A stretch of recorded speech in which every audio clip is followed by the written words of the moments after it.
Omega. Omega. Yeah, just 1 minute. I'm ready. Ngoja.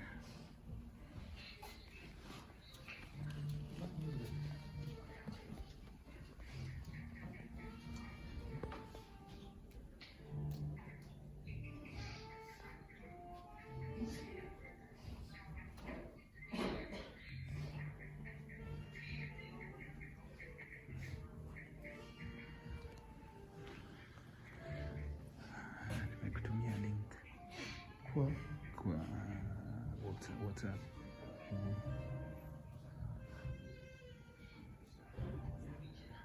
Just hit the link and see if it's working. yeah. It's Alright.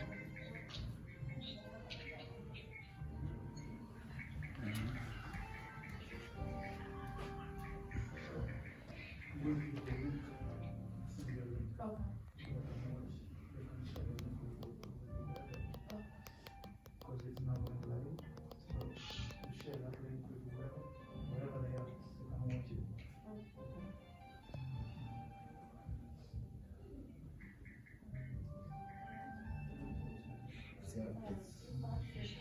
Yeah, we're gonna share the link to all of you. So we need to send it to whoever else. Before we start, we just want to make sure everybody. Is there like a WhatsApp group? Yeah, there should be. Ask Seth.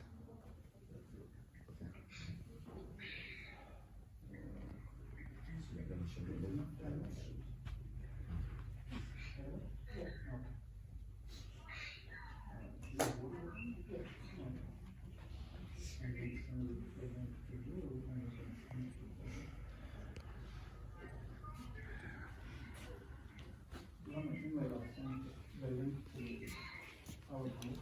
Okay. So check on the group. We send the link, the WhatsApp group, so you can share. Share it. Share it too. You share the link to me or put it in the new group so that you can get it there. You have it. I have the new group, but I don't have. She said it could be it's my other phone. I've sent it to you. Thank you.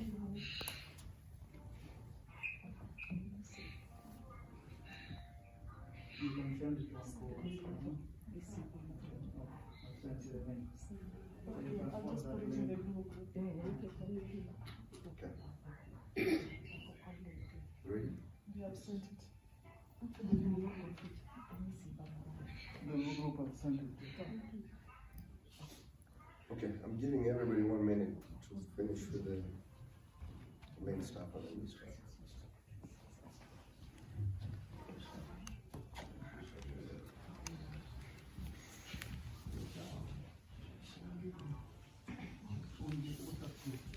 So I'll send the link to you, to your review, because you know,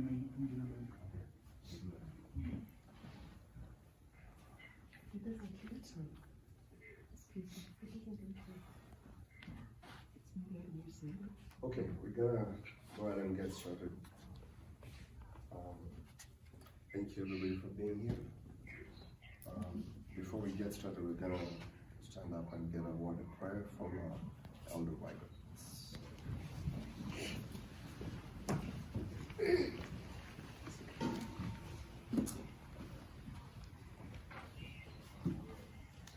Let us pray.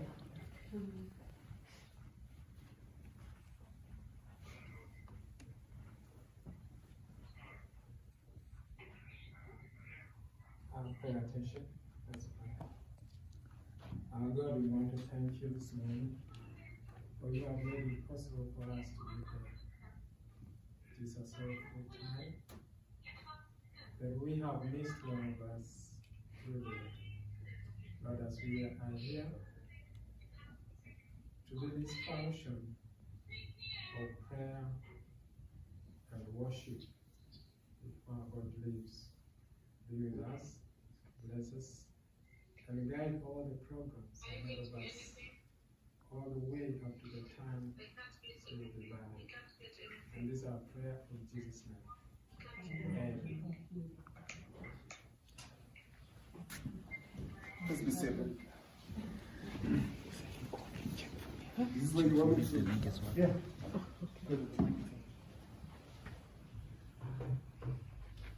Good morning again, everyone. Thank you for being here. And obviously, very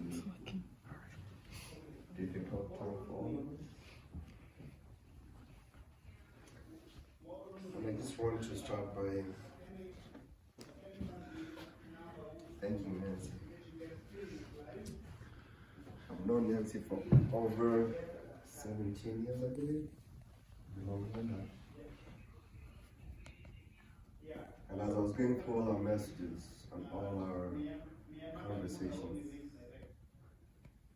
I just want to thank her for making me a better human being.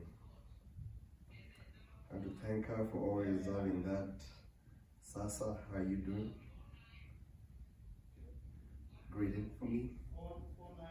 And I realized most of the time she was the one reaching out and seeing how I was doing and always making sure that I was okay. I want to thank Nancy for having so much trust in me and always looking up to me and always making me feel like I was worth of being a good friend to someone. I know this is a time that many of us are already crying. I want us to laugh. I want us to remember. And I want us to celebrate Nancy for the great human being that she was. And I don't want to stand here and just take all the time and give all my stories about Nancy, because there are many of us and we have very limited time to do this. So I'm going to start by calling up Scott. Take about 5 minutes and just compress your memories and respect to Nancy. And then right after you're done, Seth, please come up.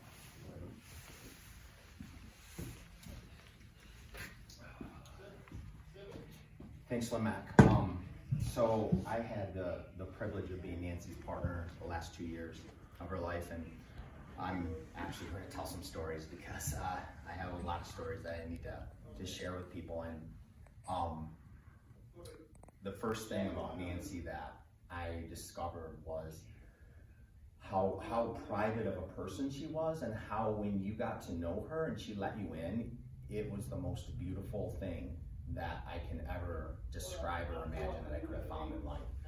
And I had to work really hard, but I eventually got in.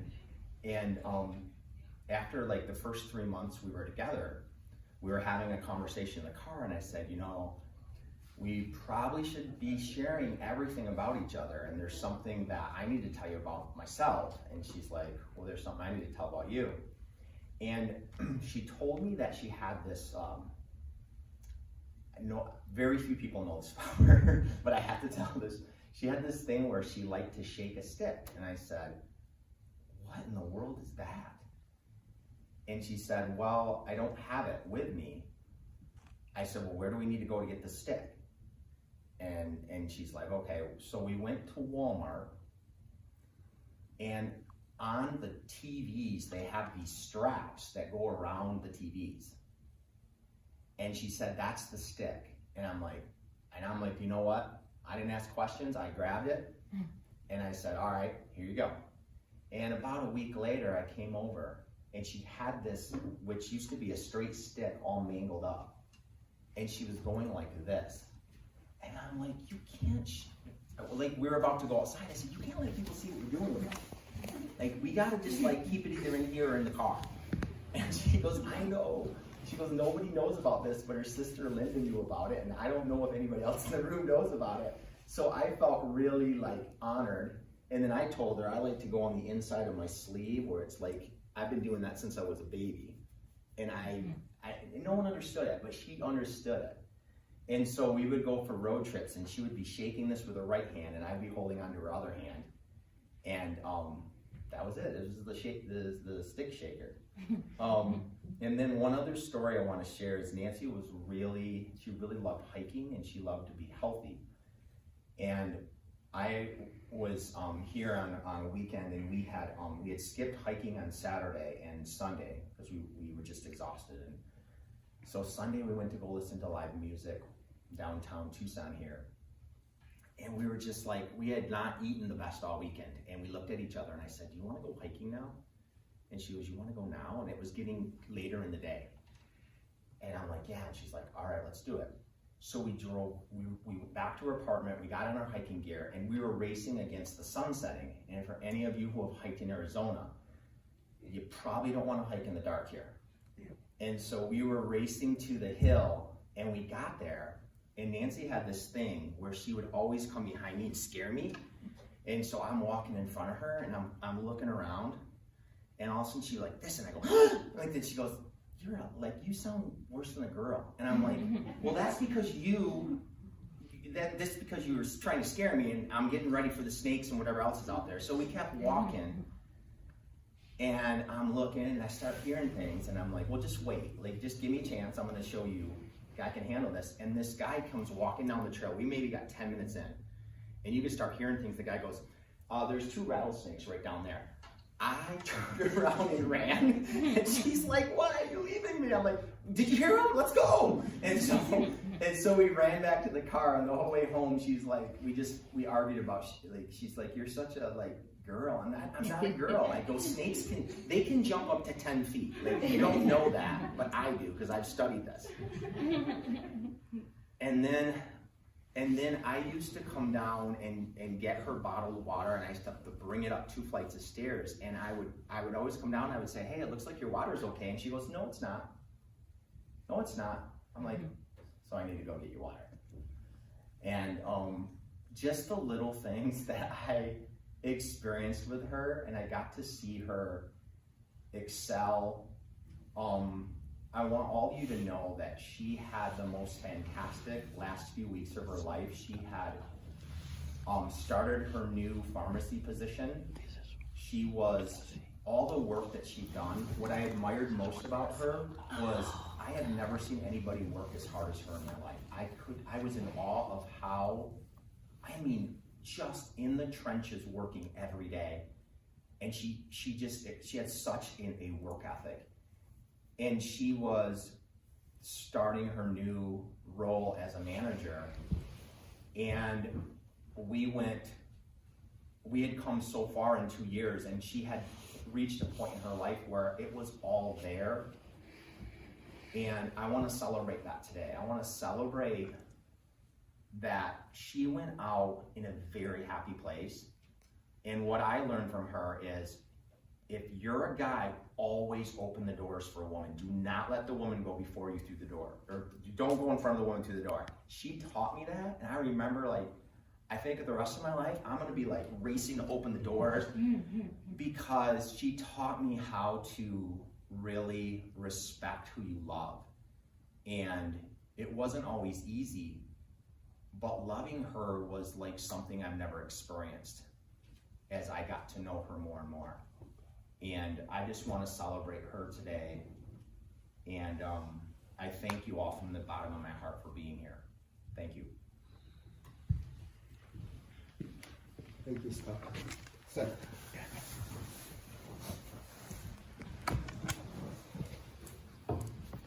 Good morning, everyone. God is good. All the time.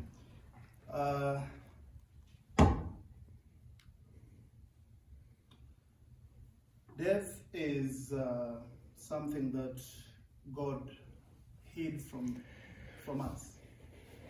We will never understand death, and we are taught everything.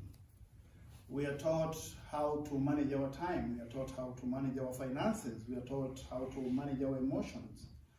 But nobody has ever taught us nobody teaches us how to manage grief.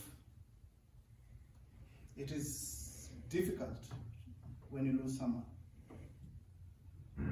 My name is Seth Amolo.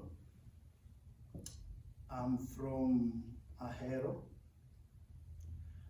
So Nancy, being a member of the community, and we have our community here, the Laws in Arizona, and I didn't know Nancy, but I've heard about Nancy. Nancy was a very quiet person, and sometimes quiet people, what would be the best word? Yeah, the introverts. But I was talking to somebody yesterday, and we were looking at the most introverted people are the most successful people. Look around you, the most successful people are the most introverted people. And most of the time we say, when you're not, I did not expect this larger crowd, honestly, because everybody was asking me, who is Nancy? And I say, Nancy is a member of the community. She moved from Phoenix, she went to Tucson. And Tucson is 2 hours away from Phoenix, so very few people knew Nancy. But when I was going back and looking, when I was told about Nancy, and Millicent came to me and told me, oh, Nancy's mother is from Ahero. Then now it became personal to me, because now I said, that is my sister's daughter. So then I started finding out from the family that she comes from, the mother comes from. It turned out that that's a family that I know that we have connection with.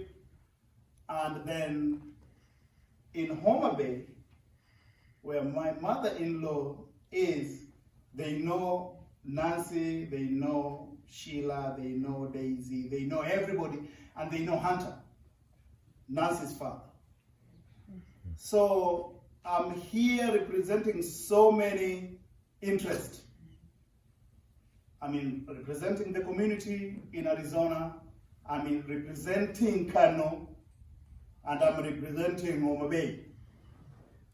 So I don't want to say much.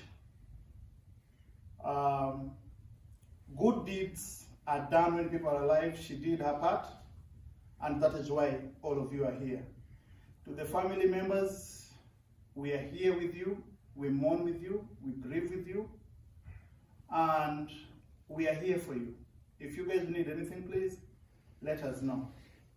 All I can say is fare thee well, and we will all have to go the same way. Thank you so much.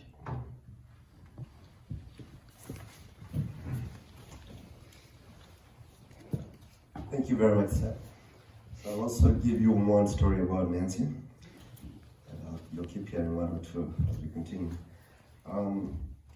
The first time I met Nancy, just a little after I graduated from pharmacy school, and she told me, one day I want to be like you. And I said, you can make it if you put your mind to it. And since that day, Nancy never stopped calling me and finding me how to get to that path. And she did it. She made it to where she got. So, Atieno, if you could please come up. And then after Atieno, YouTube.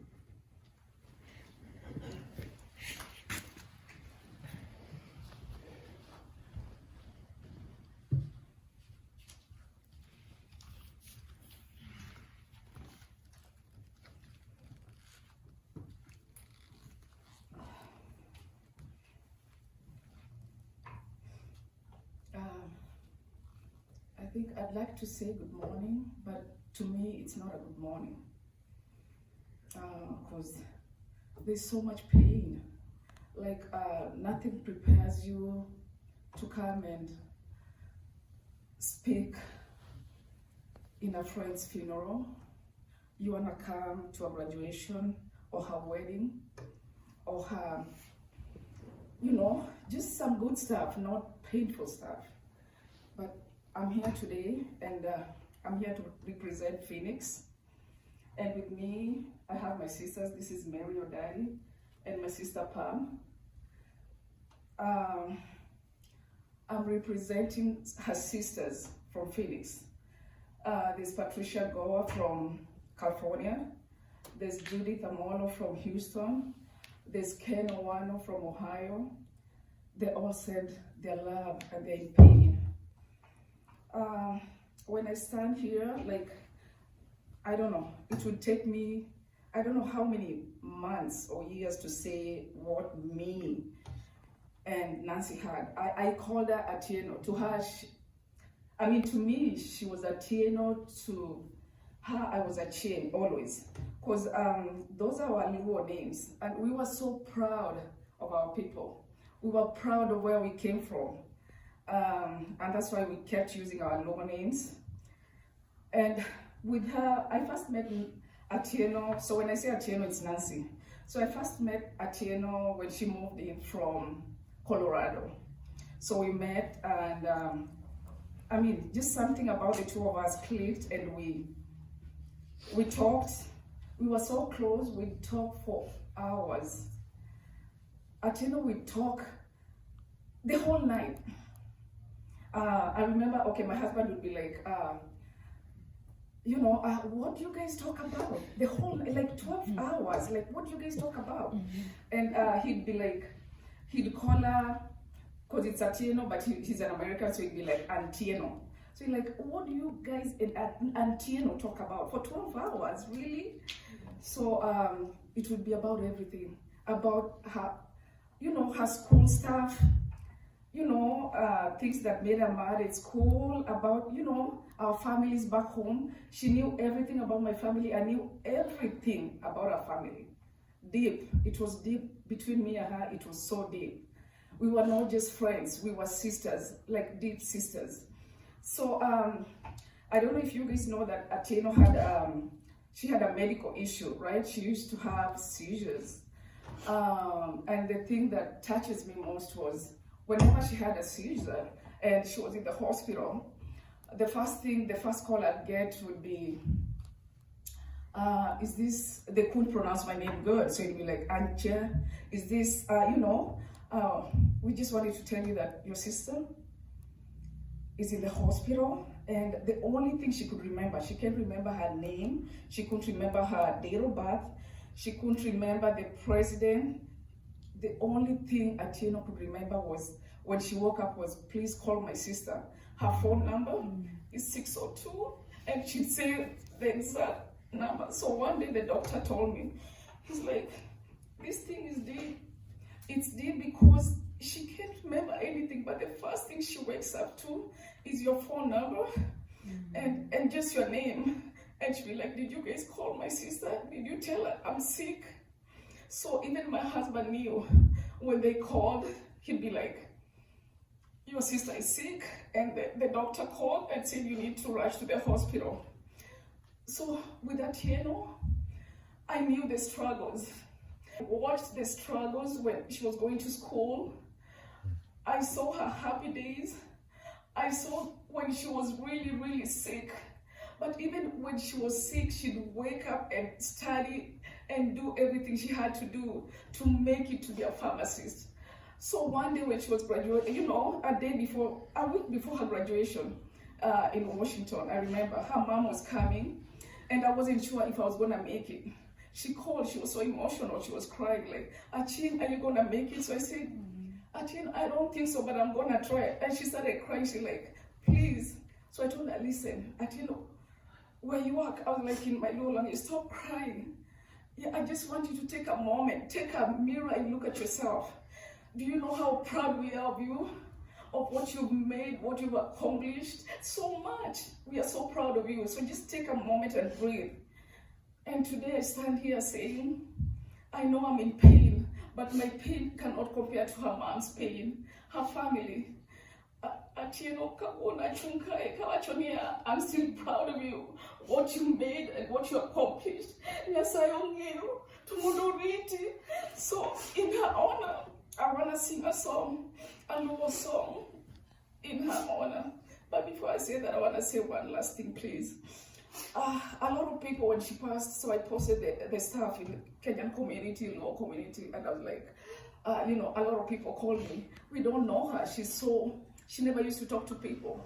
But to those people, I want to address them and tell them, it's not like she didn't like people. She was just a quiet, she liked her circle small.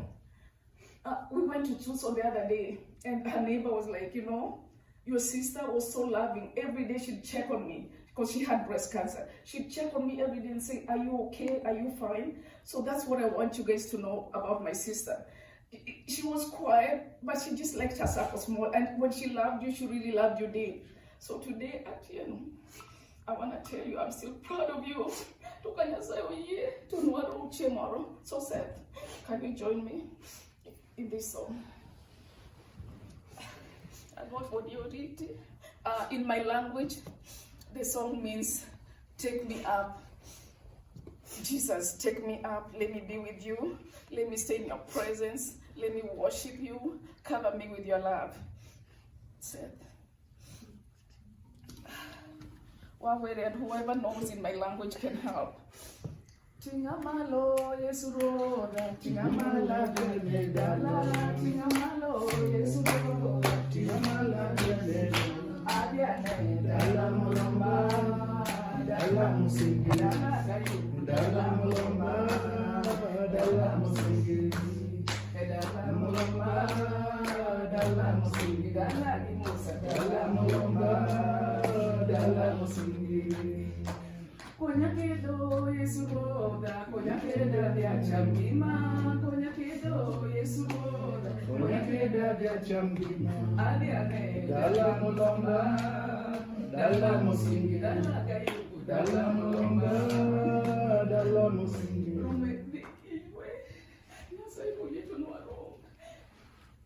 That's all I have to say. Thank you. Thank you, Chairman.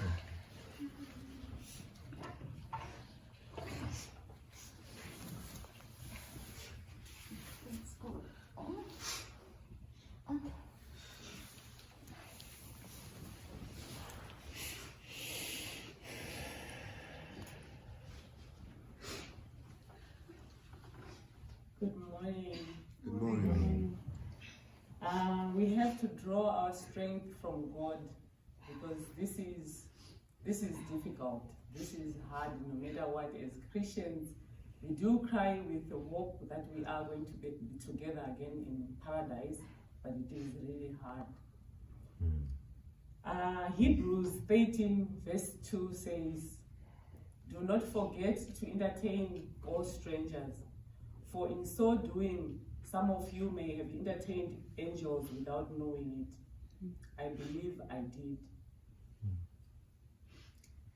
I met Nancy a little over a year ago. I'm not a Luo, I'm not from Kenya, I'm from Zimbabwe. We met over a phone call.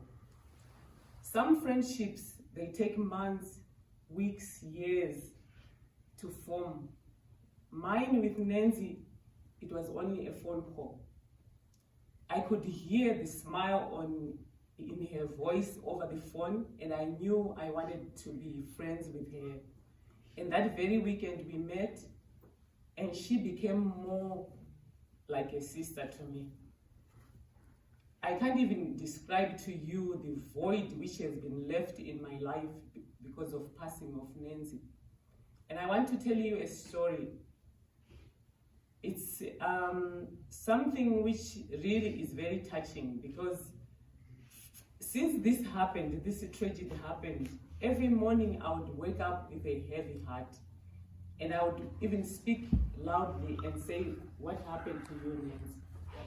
I was talking to Nancy every day. We would text each other, sometimes 3 to 4 times, sometimes by call.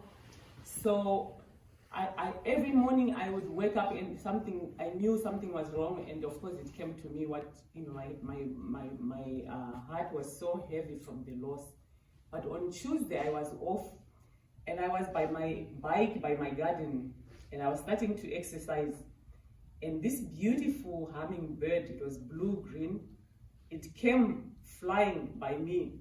And of course, it was making a lot of noise. You know, I don't know if you've ever heard like hummingbirds. They make a lot of noise as they flap their wings. And it came close to me, so I was kind of startled, but it didn't fly away. It came and almost landed on my right shoulder. And then it moved. It was dancing, like dancing gracefully, dancing around me like this. And it almost landed on my left shoulder. And then it flew away. Like about 6 hours later, I related the story to my husband and to our daughter, who is 22 years old. And the first thing which came out of my daughter's mouth was, "It's Nancy." I had felt it myself, but I did not share it with my daughter or my husband when I told them. But my daughter, that's the first thing which came out to her. And she's not even, my daughter grew up in America. Africans, we are superstitious, so you would say, well, yeah, me, I am. But my daughter who grew up here, that's the first thing which came out of her mind, and she said, "That's Nancy." And deep down, I knew it was Nancy's spirit. She was telling me she is okay, and I should let her go, and we should all let her go. It's okay. She's telling us she's okay. From time to time, God sends us angels among us to change our lives. As a result of knowing Nancy, my life has become richer and more focused. We have to realize what is important. My relationship with Nancy, even though it was so short, it has been so profound. It was so comfortable. It was so fulfilling.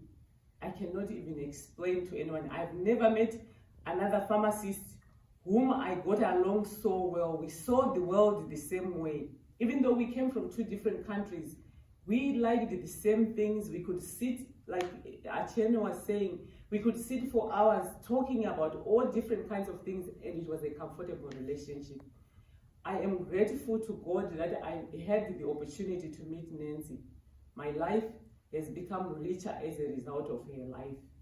I'm so sorry that her life was cut short, but I was talking to someone about the pain, and this lady says to me, the reason why she has gone is because God needed an angel in heaven. God needed her more than we did. And so we have to let her go and celebrate her life and be grateful that we were given this opportunity to meet such a nice, caring lady. You could never have met a more fine lady than Nancy. She was so sweet, so loving, and a genuine, true friend. Most people are artificial. You can only talk about certain things. You can't really go deep into who you are. When you find someone whom you can talk about who you are and they accept you who you are, and that is something which is special, and I will forever miss her for that.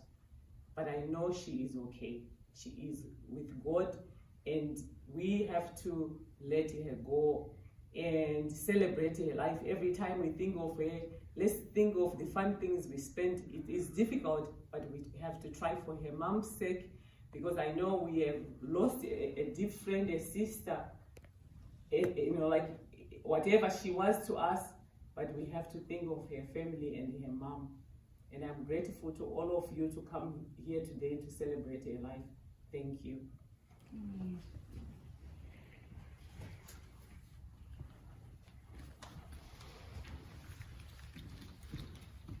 Thank you very much, Atieno and Beauty. So you know the way everybody says how Nancy was an introvert and didn't have many friends? I was just musing over there and thinking, anytime we got on the phone with Nancy, I had to cut her out.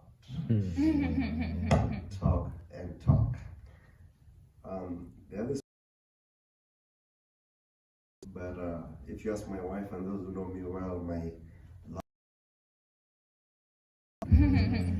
so at one time Nancy told me, why don't you stop over? You're near Peoria, and I can make you some lunch. And I said, if you're gonna make me lunch, it has to be tilapia.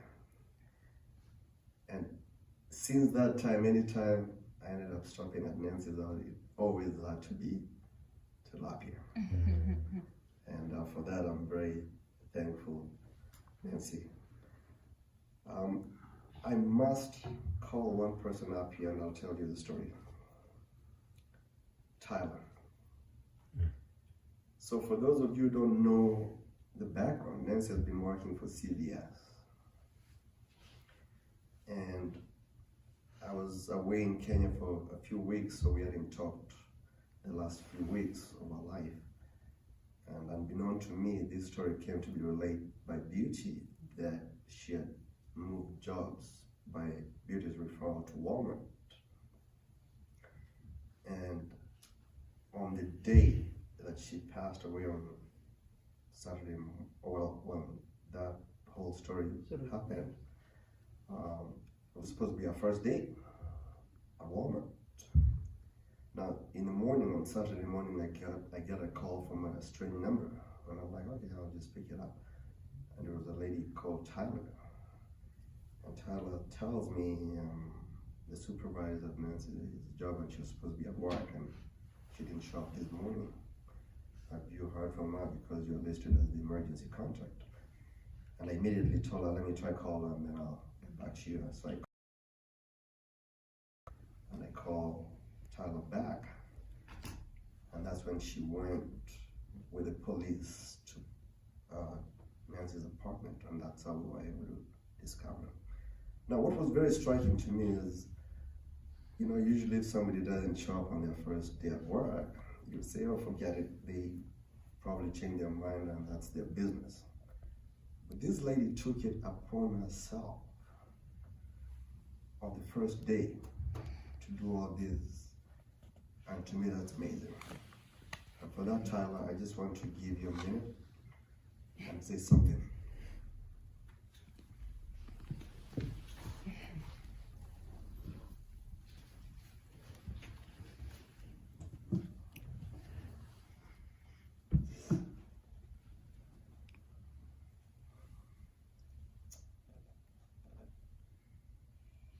Jeremiah 29:11 says that, for I know the plans I have for you, declares the Lord. Plans to prosper you and not to harm you. Plans to give you hope in the future.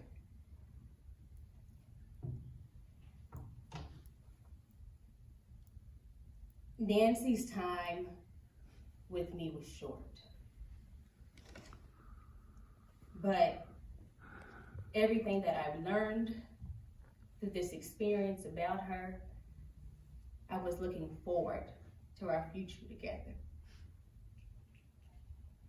But God had other plans. And his plans were, like as Beauty said, is he needed an angel. From talking with my staff and my team, and Nancy had been in training 14 days prior to what was her first day at work. It was going to be Saturday. And I had been in the office because I had some time off, and Beauty said that she could call Nancy over so I could meet her, even though I'd spoken to her. And we had talked on the phone and multiple times. And so I was so tired. I think I had been at work for 15 hours. But I said, I'm going to go meet her face to face. And looking back, I'm so glad that I had that experience and got to speak with her and see her face to face and come to know her. And so as we talked and she finished training and we chatted that week, I sent her a text on Friday. And I said, Nancy, I need one more thing from you. I need your local physical address. That's the only thing I'm missing in my system. All I have is Arizona, Phoenix address. And so knowing this person and knowing how her personality and how excited she was to be at Walmart, I knew something was off when she didn't show up to work. And so I reached out to Beauty and asked if she heard from her. And she said no. And I said, I'm going to her house. I'm on my way. And Beauty tried to call the police, and I did, and I think he beat me there barely. And obviously, we know the rest of the story. But after everyone was gone, and I think I sat outside Nancy's apartment for 30 minutes, just processing and thinking about everything. And taking all of this in, and I told her thank you. And I told her thank you for sending me to you, because you're teaching me a lesson as well. And that's to value life and to value time. We work so hard for others. We as women, we as people of color, we work so hard for others that we sacrifice ourselves.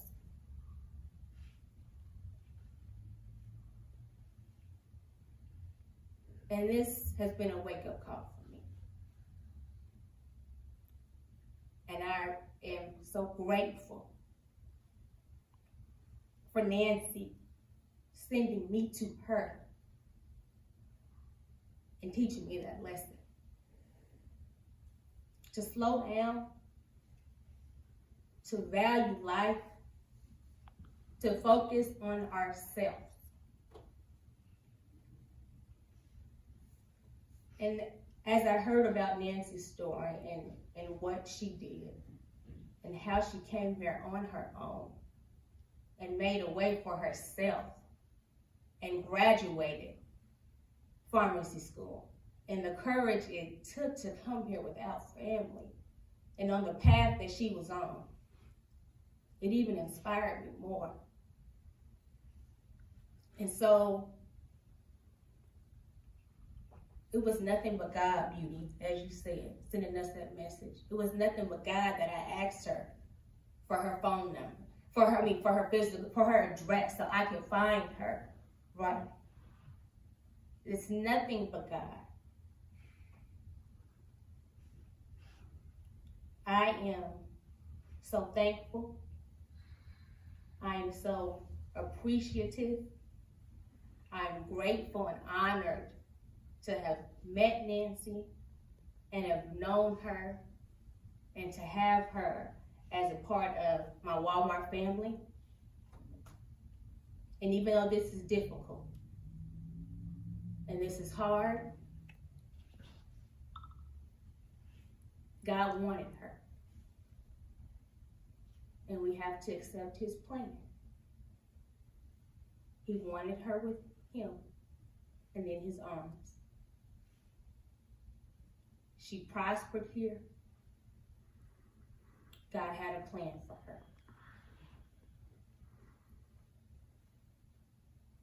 Nancy, thank you for the lesson that you have taught me. Thank you for blessing all of us and gracing us with your presence and everything that you taught us. Thank you.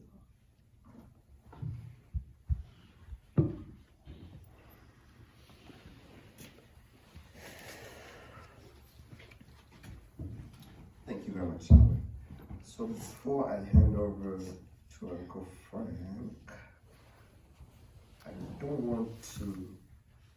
didn't know what else was gonna be, so I want to give 2 chances to whoever wants to say something. And then before I hand it over to the family. So if you want to come up, please, then just raise your hand and then I can give you the opportunity. Rain. I haven't seen you for many years.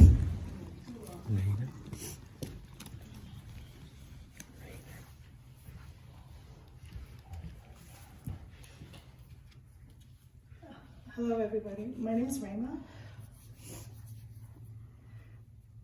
I've known Nancy since fall of 2005. I just newly graduated from pharmacy school, and they sent me to the store, Walgreens. It was located on 3rd Street in Bell. And it had another name called 3rd Street and HE. And there's a reason for that. Nobody ever wants to go there. It was the most difficult store to work at, most difficult customers to deal with. That place taught me a lot of lessons. And having just graduated from pharmacy school, you're proud of yourself, more proud than you should be. Lots of ego, and you think you can do pretty much whatever. And she was my technician, and when I met her, and there was just times when there was this one day, and I think it was probably the first week, and I was just so angry, working so much overtime because they keep asking you, and sometimes like somebody doesn't show up, and you can't just walk out at the end of your shift. And that's just how it was. And I just got so frustrated that it was a bottle of Flonase, I remember, and I just threw it on the counter, and it landed in front of her. She looked at me and she goes, "You didn't have to do that." And I looked at her, I was very angry. I was like, the way she said it, I remember very clearly as I'm reflecting. It's like she was not angry that I did that. It was more of an understanding that you don't have to do that. And I always remember that. A lot of lessons she's taught me. And one of the things that, we've become really good friends from that point on. And that was the time that I knew that she and I were going to be friends forever. And it didn't matter if I didn't see her for a long time or if I just saw her yesterday. We always had this connection, whether she was, she lived in Phoenix for quite a while, and we went out a lot, during the first year that I was a pharmacist. And when you say introverted, once she lets you in, she is in. And that was one thing I loved about her, is she loved to dance. And we would go to the nightclubs and stuff like that, and she was like, "Get down, girlfriend, get down." And she would get down. I was like, "How do you do that? I can't get down." And she would do it in 5-inch heels, guaranteed. She would know how to get down and pop right back up. I'm like, "No, I'm sorry. If I'm gonna go down like that, I'm never gonna get up." So that was just the things that I learned about her. She hated eggs because she was sent to boarding school. I learned that about her when she came to stay with me for a little bit when she transitioned between homes, and while she was waiting to get an apartment. And I would make eggs, and she's like, "I hate eggs." I'm like, "Why?" Because boarding school. I was like, "Okay, let's leave it at that." And so those years that I've known her, like I said, it could be months, it could be a year, and we would pick up right where we started from, where we left off. And she was just that kind of friend, and I've seen her struggles, I've seen her happy days, I've seen her sad days, I've seen days where I myself wanted to give up, but she never would. And she would ask me for letters of reference to, pharmacy school, and I don't know, it broke my heart to see her rejected, because I know how much she worked. I know how dedicated she was as a worker. I know how dedicated she was as a friend, as she was more dedicated than anybody. And I was like telling myself, Nancy, I wanted to tell her, I was like, maybe you should have somebody else write you a letter of recommendation, because I'm not sure if I'm saying anything right, to get you accepted. And finally she did. And she asked me for one last letter, and she's like, "I'll do it, and I'll do it." And I still have that letter of recommendation. And in there, I specified that you accept her, you will not make a mistake. This you have to do. She got her. And she went through school and she, found her friends, and I was so happy that she went away. She wanted to go to Midwestern. I was like, Midwestern is our school that we graduated from. I graduated from. I was like, don't go there, just go somewhere else. And I'm so glad that she did, because she was able to branch out and find new friends, find something new, something refreshing. And she came back, just such a renewed, life. And she was ready to tackle everything else, because she did struggle a lot. And at some point I told her, why not try something else? She said no. And there's no, when she says she's set on something, there is absolutely nothing that will shake her off of it.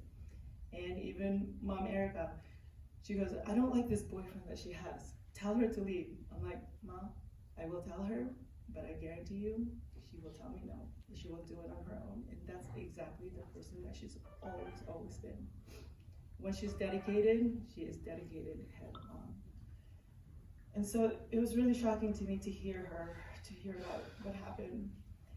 And when I was talking to Dan, her brother, it was a couple of weeks ago, and I haven't talked to her in such a long time. There was a voice, such a strong voice inside my head, call Nancy, call Nancy. And there was an event that I wanted to, invite her to, and I got busy and caught up, and I never did. And then it wasn't until Thursday, again, that a voice came in my head, call Nancy, call Nancy. And it was a call that, so Jennifer, a mutual friend, called me and brought me the news that I didn't want to hear. And that was another rude awakening for me, is that when you feel that strong voice, that urge to reach out to a family member, reach out to a friend, don't make it a second time. Reach out the first time, especially when it's that strong, because you don't want to miss out. And that's a lesson, just like you, that I will always take, because I am terrible at listening to myself, to my head. Just as simple as call that person just to say hello, text them, how are you? Do that. Don't be in the position that I just had experienced.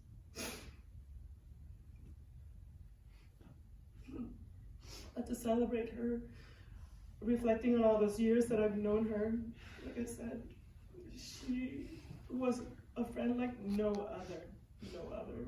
And it is a privilege to know you. And I know that it's going to be a very long time until I see you again, but I will see you again.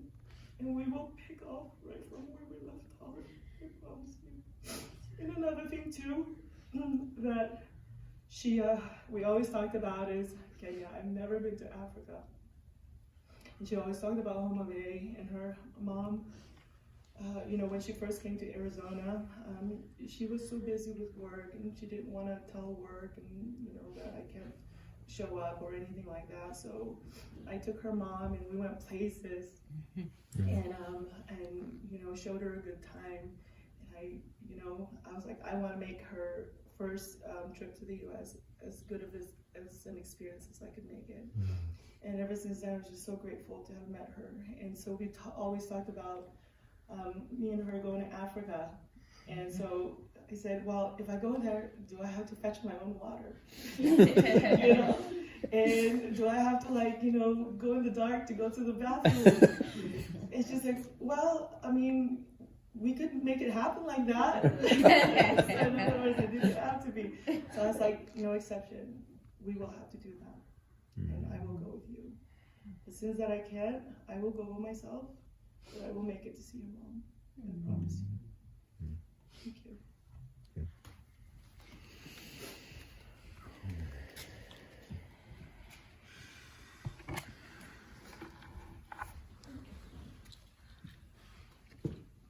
Thanks very much. Actually, Nancy, let us have a pharmacy school reunion, right? Anything else?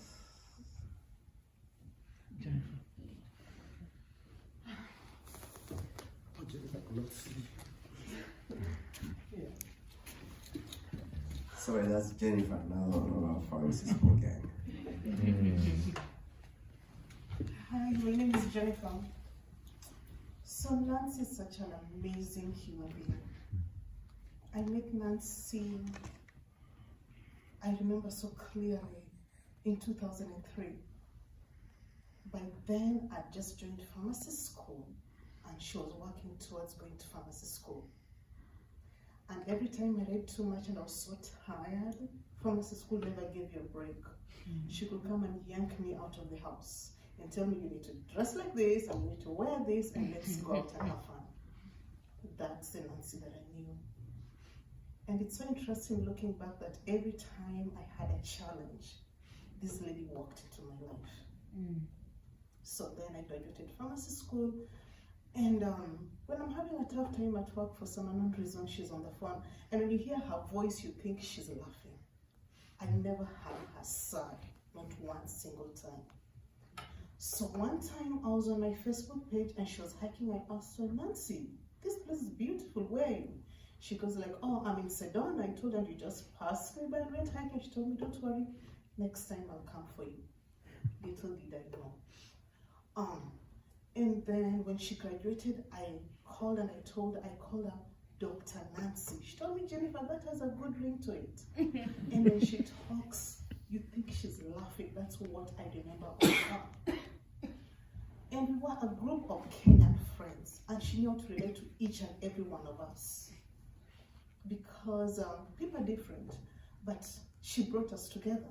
Every time we were together, she knew how to have a conversation that each and every one of us had something to say. So I really miss her.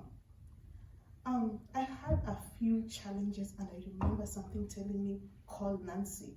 And all I could tell God is, why do I always hear her voice when I need something? But I never ever called her. And I regret that. So I can't even tell you any time I was with her or I heard of her in a negative way. Every time she was in my surroundings, she blessed me. It's so sad that she's not here with us. But I honor her, I celebrate her. I want to tell her, Mom, thank you. Thank you so, so much. Thank you for allowing God to help you carry a woman, a girl, a child girl like Nancy. Thank you for what you instilled in her that made her bless me and bless everybody else in this room. Thank you for giving me a friend that pushed me. I was in pharmacy school and she wanted to go to pharmacy school, and this lady encouraged me to keep on keeping on. So thank you, Nancy. On behalf of all our friends that couldn't make it, we celebrate you a lot. Anyway, another last time my husband calls and tells me about Jennifer, I've been told there's this Kenyan pharmacist whose pastor, her name is Nancy. And the first thing I said, no, it can't be that Nancy. So I'm talking to my husband. He's talking to me when I'm at work. I said, no, I need to find out if it's that Nancy. Here we are.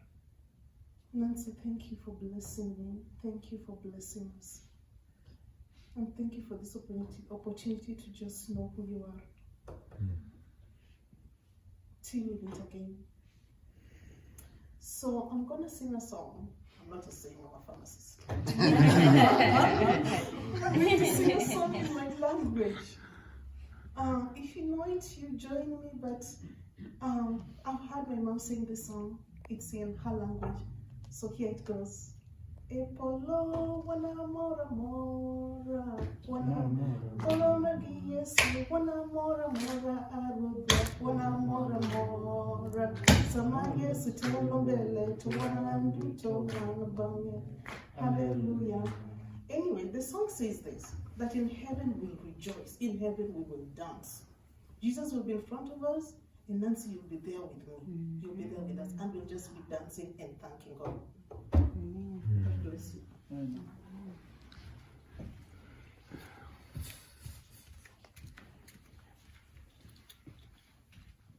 Thanks, Jennifer. Is there anyone who really has one more chance before I hand it over?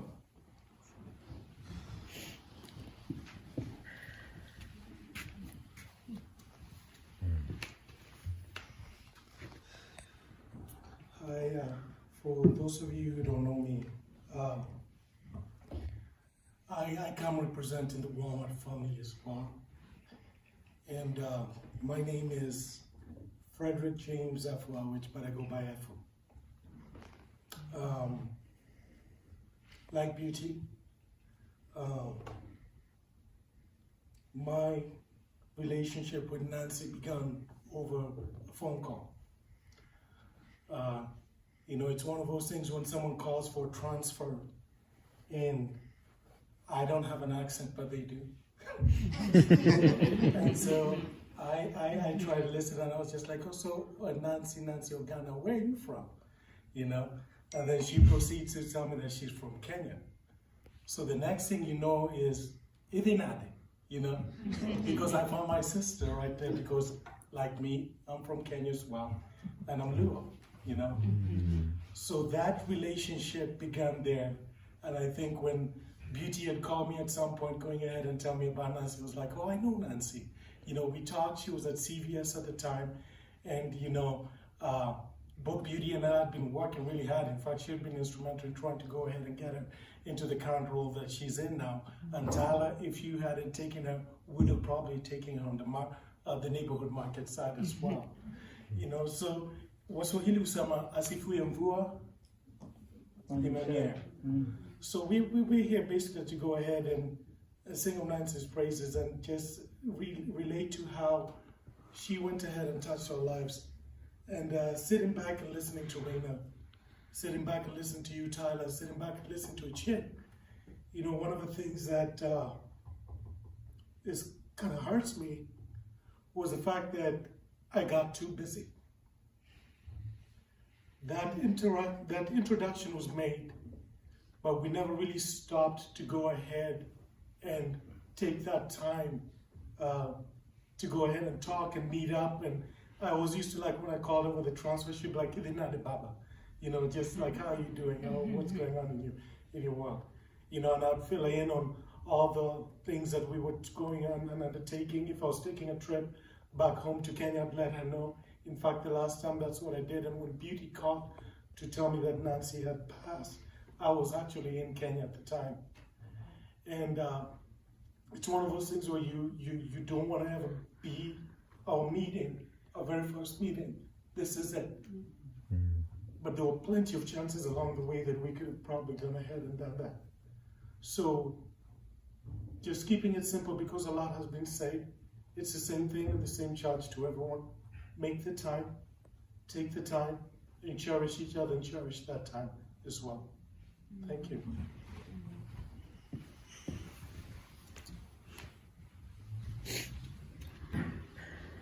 Thank you very much. Uncle Frank, please come on. So we're going to hand it over to the family, and then they can also celebrate it.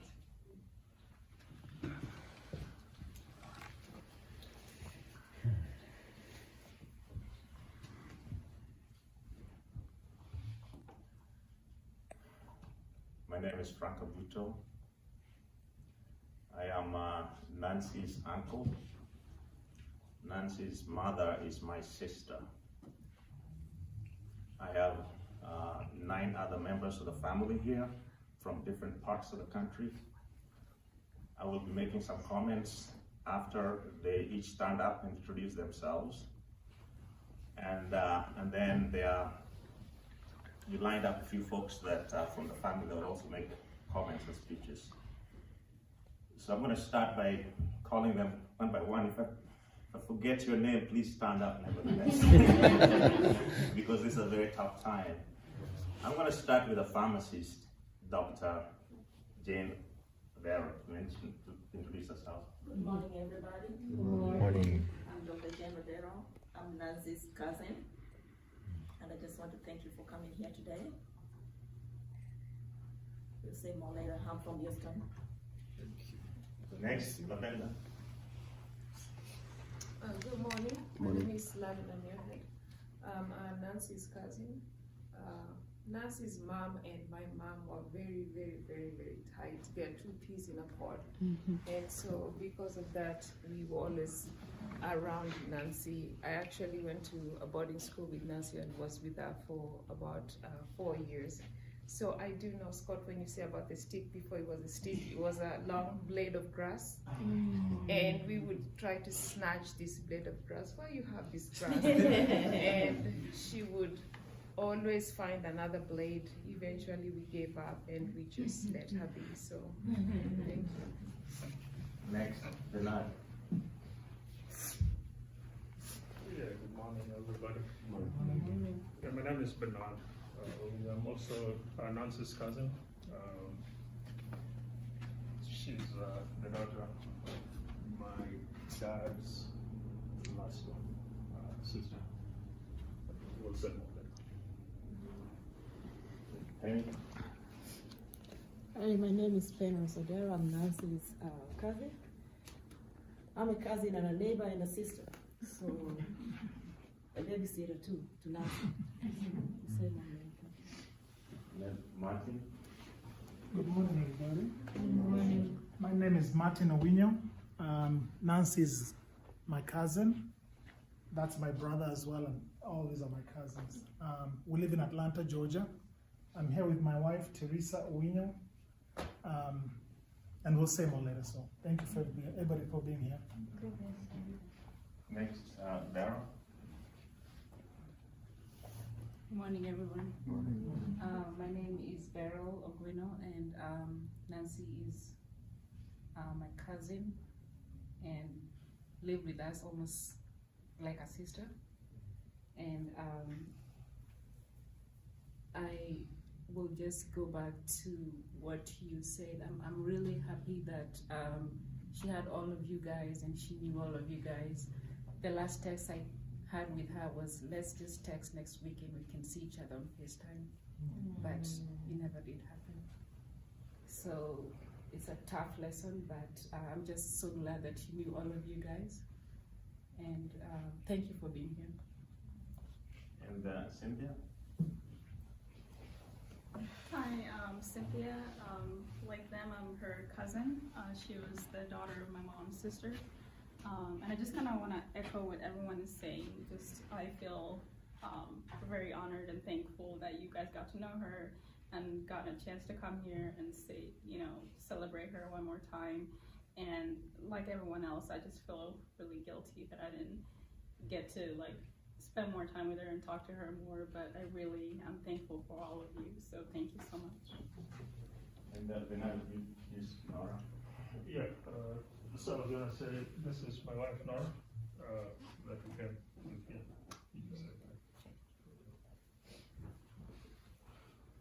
Okay, so I'm gonna really make very brief comments. Let me, if when we walk out of here, there should be 2 words that you remember that I spoke. If you don't hear anything, there'll be 2 words that you should at least remember. The first one is thank you. And then the other word is love. Okay? Walk out of here with the word thank you. And the thank you goes to the extended family of Nancy that have made this possible to celebrate her life today. The beautiful life that you all heard here today. There's so many people to thank. And in particular, there's some names that I would be remiss if I did not mention. You heard Dr. Tyler Miller. I've spoken with her many, many times since this incident happened. She's taken it upon herself to be a family member, Scott. Scott and Dr. Tyler have come here several times. They've gone to Nancy's apartment, looked at what's going on there. They've called, they've both helped us with the Nancy's sister on our way to come here to retrieve her belonging and to also celebrate her life. There are many others, Atieno, talked to Atieno several times. Lamek is emceeing this session today. Seb. So I thank you so much on behalf of the family, your extended family here in Tucson and in Phoenix. Without you, this would not have been possible. Thank you so much. And then I say the other word that I'd like you to take away from here is the word love. When Jesus was here on earth, his entire message is embodied in that one word, love. We say love, love, love, love. But what does love mean? It's a very positive word. When you love somebody, there's a positive connection between you and that person. It starts with the love of a child, love of a brother, love of a friend, love of a sister. So if you draw a line, a vertical line on a piece of paper, on the left side is love, on the right side is what is not love.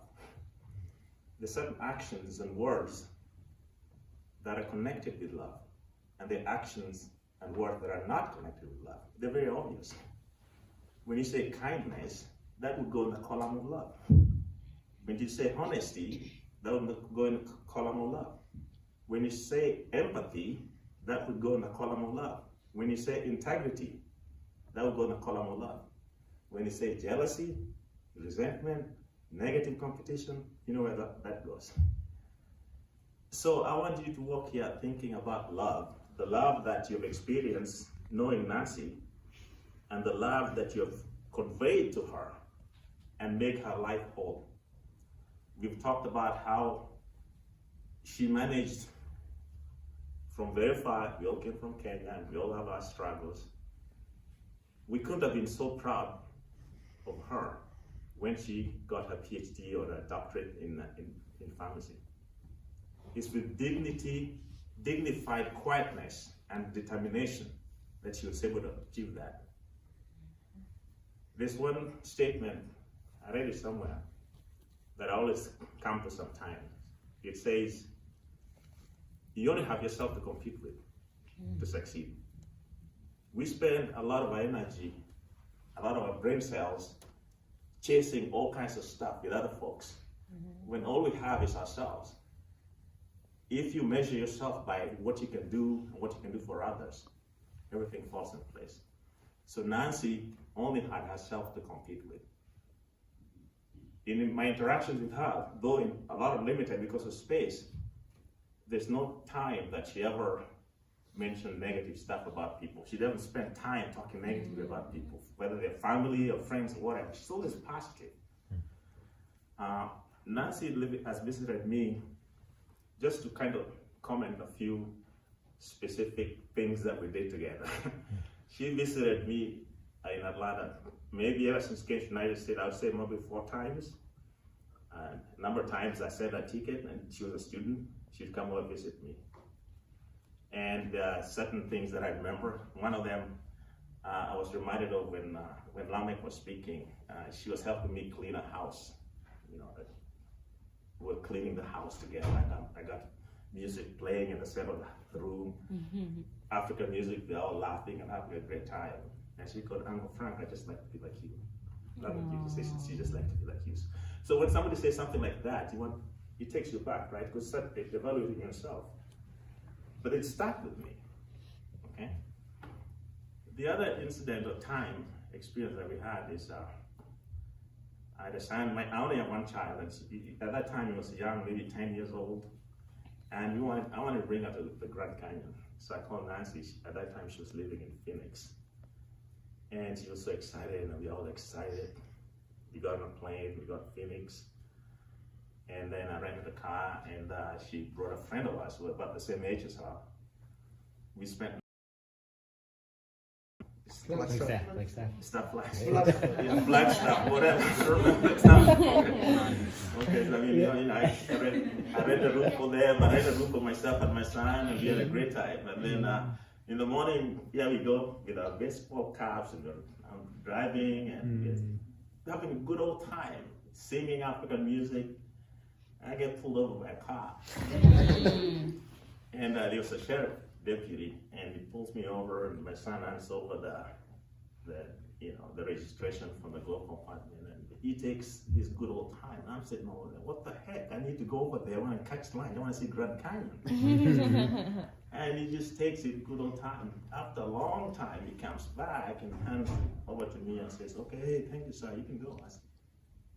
And then I said, okay, so why did you pull me over? And he goes, oh, over here, it's like 15 miles an hour, and you're going a little bit over. I said, how much over? Don't worry, it was not very much over. So he basically pulled us over because of the way we were having a good time. So that's something I cherished. And not to add the fact that that's the first time I saw Grand Canyon. And if you've never seen it, it's nothing like what you want to see on a picture. Go and see it yourself. Good experience. Another couple other comments. In Kenya, I arrived from the United States, and Nancy with my other niece, who is actually in Austria, they come over to receive me from the airport. They're so excited. We go over and they cook something and we eat, have a great time. And on my way back, they also took me to the airport. So I've had very, very good experiences with Nancy. The last time we actually spoke on the phone was during our graduation with this PhD. I was expecting to come to be at the ceremony. Unfortunately, I didn't make it the last minute. My boss and everybody expected me to go to, I was traveling to Wisconsin, I didn't make it. So I called her, sent stuff and cards and things like that. The mom was here, I spoke with the mom. So all of you have made really wonderful comments and testimony for her life. And we need to step back and take a few of that in. We just synthesize that in just a few words. Most of the speeches can be summarized in that one word, love. Try to practice that word, love, with the actions that you take. And I listed some of those. When you're gossiping about somebody else, you're not in that column. When you're saying some positive stuff on somebody else, you're in this column, or the whiteness, or the beauty of Nancy. And on behalf of the family, once again, I thank you so much. And for the people who took the time to organize this and make it wonderful for her, wonderful for the family, wonderful for the mom. The time you reached out, Dr. Tyler, Scott, many times. I really appreciate it very much. Lamek, everybody else. So with that, I'm going to turn it over to other members of the family to make their comments. And again, we're going to start with Jen.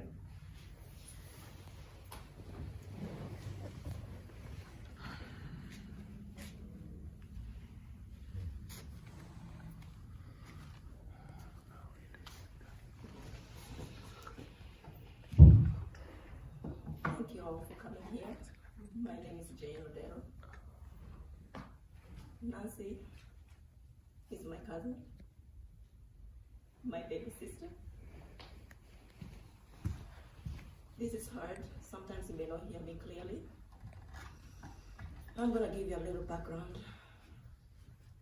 Nancy's mom is the last born in my mom's family, and my mom helped raise Nancy's mom. So occasionally she'd come visit with us and even live with us as my auntie. When she got married to Nancy's dad, she married my dad's best friend. And her home, Nancy's house and my house, was just the fence was separating us. So we grew up together. That's why I say she's my younger sister. When the mom was pregnant with Nancy, she basically was there, and I saw her through her pregnancy. I want to let you know that what I remember is as from when I was about 10, 11 years old, because Nancy's more than a decade older than she is. Okay, so I'm talking to you as a child then, what I remember. Her mom was so excited to be carrying her. Her mom enjoys life just like her. She likes to dance. So if Nancy loves to dance, I didn't live to know her as such, because when I left Kenya, she was very young. That's the copyright of her mother. She loves to dance. She also loves life. So when she was pregnant with my cousin Nancy, there's nothing that she lacked. She had everything. She took good care of herself in preparation to give birth to Nancy. She shopped for Nancy even before Nancy was born. Nancy already had her stuff set, you know. Then I remember when she went to give birth to Nancy, we were all excited because even though Nancy was going to be our firstborn, Nancy was going to be my youngest sister. So all the siblings were waiting just to see Nancy come back home. And sure enough, when she got home, she was met with a lot of love. We all loved Nancy. I'm standing here not just as a cousin, but as a friend to Nancy, as a sister to Nancy, one of the many babysitters that she had. And taking care of Nancy was very easy because she was a kid that never cried much unless there was a reason to do so. She got born at a time when the parents were, they could manage life, they had stuff. Let me just put it like that. So she got basically everything that she needed. She never lacked a thing. I'm telling you this just to get a background of who Nancy is, because you guys know her just after she's grown, but I'm just trying to bring it so that you know what kind of family she came from. She never lacked a thing. Her mom had people to care for her, but as cousins, as siblings, all my sisters, all my family members took care of Nancy. We loved going to Nancy's house because whenever we went there to take care of Nancy, we would bathe her, feed her, play with her, and above all, we also paid. In the leftover Cerelac, the milk that was left over, we drank all that. We ate good food over there, and those were good times. I really, really miss Nancy. I had not seen Nancy for over 30 years because when I left home, she was about maybe 8 or 7. And when she was born, I was almost going to a boarding school, you know. So I could see her whenever I came back for half time or for holidays and back to school. Sorry about that. And then when I came home, I didn't stay much. So when I left, she was just a baby. But I remember the good times. That's why I wanted to bring it to you. She was a loved kid. You may know Nancy as Nancy, Atieno, Caroline, Ogana. For the family, you simply know as Mommy. Mommy is a name like Mommy, like you praising somebody you adore. That's the kind of person and how we refer to her and how her mother referred to her Mommy. I heard somebody mention about Rume. Rume was a preacher in Kenya that was well known, very old. At that time we were young, but we thought this man was like 100 years or 90 years old. You know? So when Nancy was born, it was around those times, and the guy prayed for Nancy and blessed Nancy. So our father always sometimes referred to her as Rume, you know. So I want to tell you that Nancy comes from a very good, loving family, and we'll really, really miss her. So the last time I spoke to Nancy was in March, because I lost my mom then. So she called, we talked, and she was just like, she couldn't believe it. She was like, when you come back from, you know, Kenya, I'll come visit. Of course, she wanted to visit last year, but because of Corona, she couldn't. So we agreed that she would come this year after, you know, we came back, but it wasn't meant to be. But seeing Nancy here today, it is sad, but hearing what you guys have said, I know that she lived a good life. And I also want you to know that she came from a good family, and us as a family, we love Nancy so much. We grew up together, and we really, really miss her. And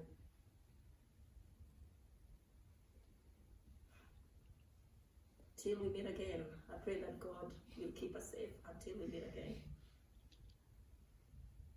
Digi Kwenya Theo, I'll miss you. Thank you.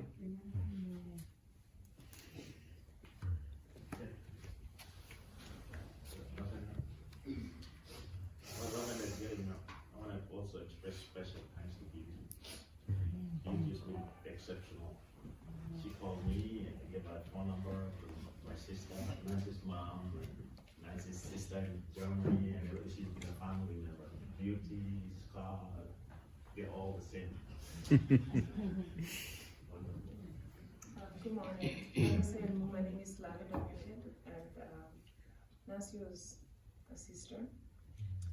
I just want to share a few memories that I had with Nancy. So at about 10 years old, I went to a boarding school.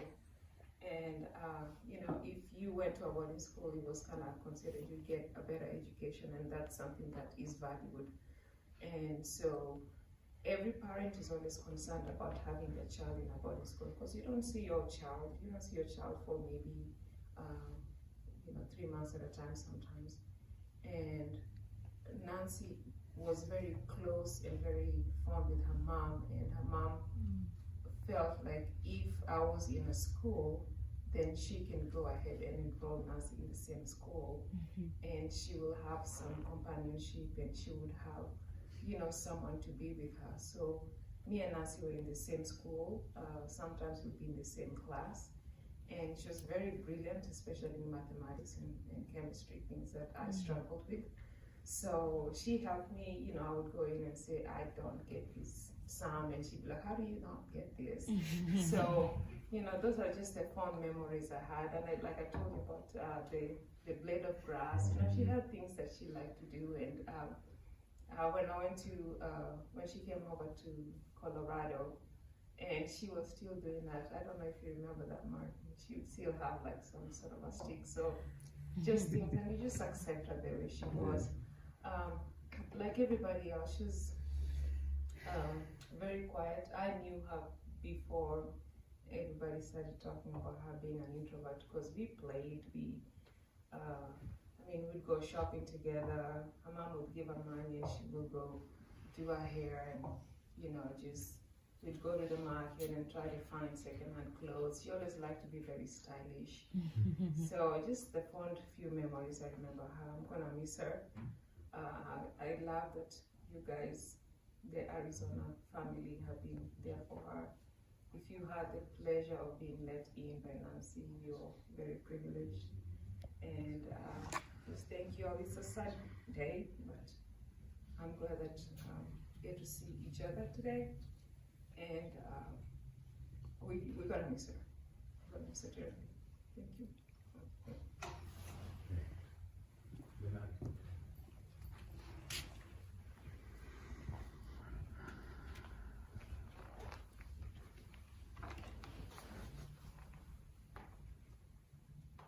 So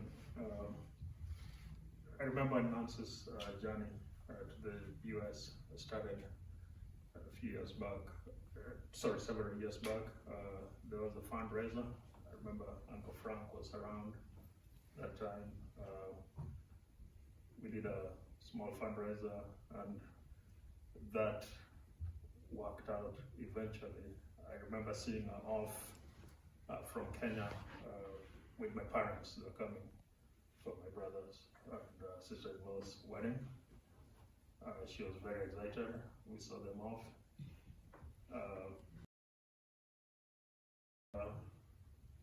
She was going, I was going to join her later on, about a year after that. I didn't have an idea at that time. So when I came to the US, she was still living with my brother, and we all lived together for the first year or so. Nancy gave me comfort, you know. It was good to have somebody, familiar face, that was already here, so near home. So I felt like I had home away from home also, you know, that helped. I could drive when I got here, but I didn't know where I was going. So I remember the first time I went to downtown Denver, we went with her. At that time you'd go hit a stop sign, it says westbound traffic, did not stop. What's west? You know? But at least she knew where to go, so we drove together. She took me. Everything just looked similar, but she already had it. Then on the way back, I remember she bought me McDonald's, Big Mac. I can remember that. Yeah. And that was so many shillings. When I converted the cost to Kenya shillings, that was a lot of money. And so I really felt honored. I was like, wow, you're spending so much money. So I've never forgotten that. She stayed with me all this time. So I'm gonna miss her. We all miss her. She was loud. The Saturday when she passed, that morning we were on a WhatsApp group with the mom, and I remember just seeing a comment her mom had put on something else, and I know before then her mom had been sick, went to hospital, and she was taken care of, and she was doing well, and it just crossed my mind that Nancy and her sister, they're doing a good job. Normally we do fundraisers for those kind of things. The hospital bills are high, and all that, but we didn't have to do that. So it crossed my mind like, wow, these ladies have taken good care of my mother. Only for my brother to call me back hours after that and gave me the news. I hadn't spoken with Nancy for a long time, but that was devastating to hear. It was really, really, really, really shocking. I never expected that. It's something you couldn't have expected. I'm gonna share one verse here that my lovely wife Nora shared with me. It's 2 Corinthians 1:3-4. Blessed be the God and Father of our Lord Jesus Christ, the Father of mercies and God of all comfort, who comforts us in all our affliction, so that we may be able to comfort those who are in any affliction with the comfort with which we ourselves are comforted by God. And I want to thank you all. Again, I know our uncle has done that. I also want to say thank you, everybody, for all that you've done. You've made this easy. It's never easy, The Kenyans here know when something like this happens, it takes a lot of effort, from everybody, raising funds and all that kind of thing. Thank you very much. Thank you, Dr. Tyler, for finding her right away, This kind of things can take a long time. Just this same year, there's a friend whose son died, only for him to, the friend is in Kenya. He got a phone call from the police 2 months later, so nobody knew that this guy was gone. So we thank you very much. I know how this kind of things can go sometimes. Thank you, everybody. Thank you.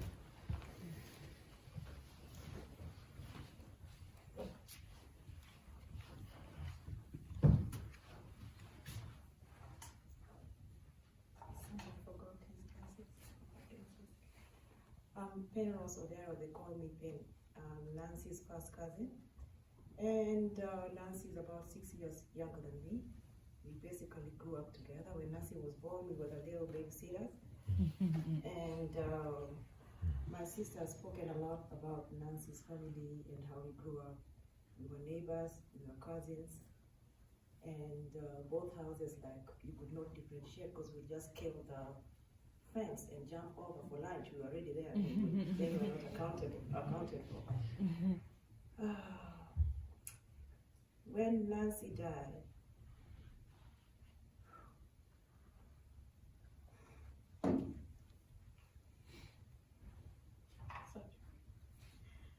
I was asleep that night because I was going to work that night. And just an hour before my time to get up, my phone kept going on and on and on. And I picked and I saw it's my cousin in Germany calling.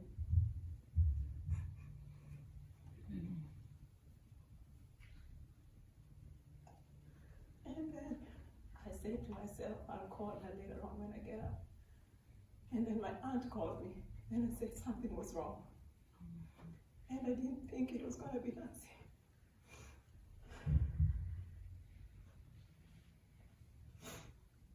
thought maybe somebody's using my aunt's phone to call. Because my aunt had been to the hospital. So I thought maybe something happened to her. And so I had to get up and I called my cousin. She was crying so loud. I told her to calm down and tell me what happened. I was already crying without knowing. She told me they found Nancy. I couldn't help myself. And tell everybody. So I started calling all over, calling everybody to pass the message. My mom passed in March this year. I cried when my mom died. But Nancy was too much for me. I couldn't bear. And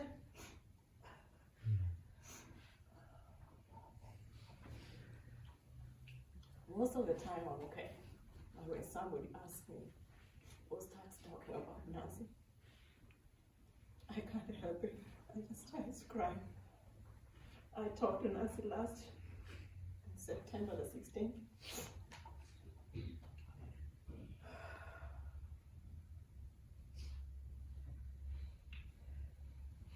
I had talked to her earlier, way before my mom passed. She wanted to come sometime last year to visit me. But I told her, let's keep it, because I didn't want her to be in the plane, and the corona was too much.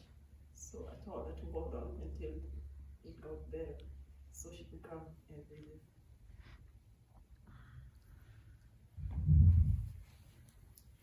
Nancy is one of those cousins who does not mess in your business. And whenever she talks, she would, like somebody said, she was always laughing. She talks with a laugh. She's so humble, she's so gentle. And I'm going to miss Nancy. I can't say much about her. Thank you.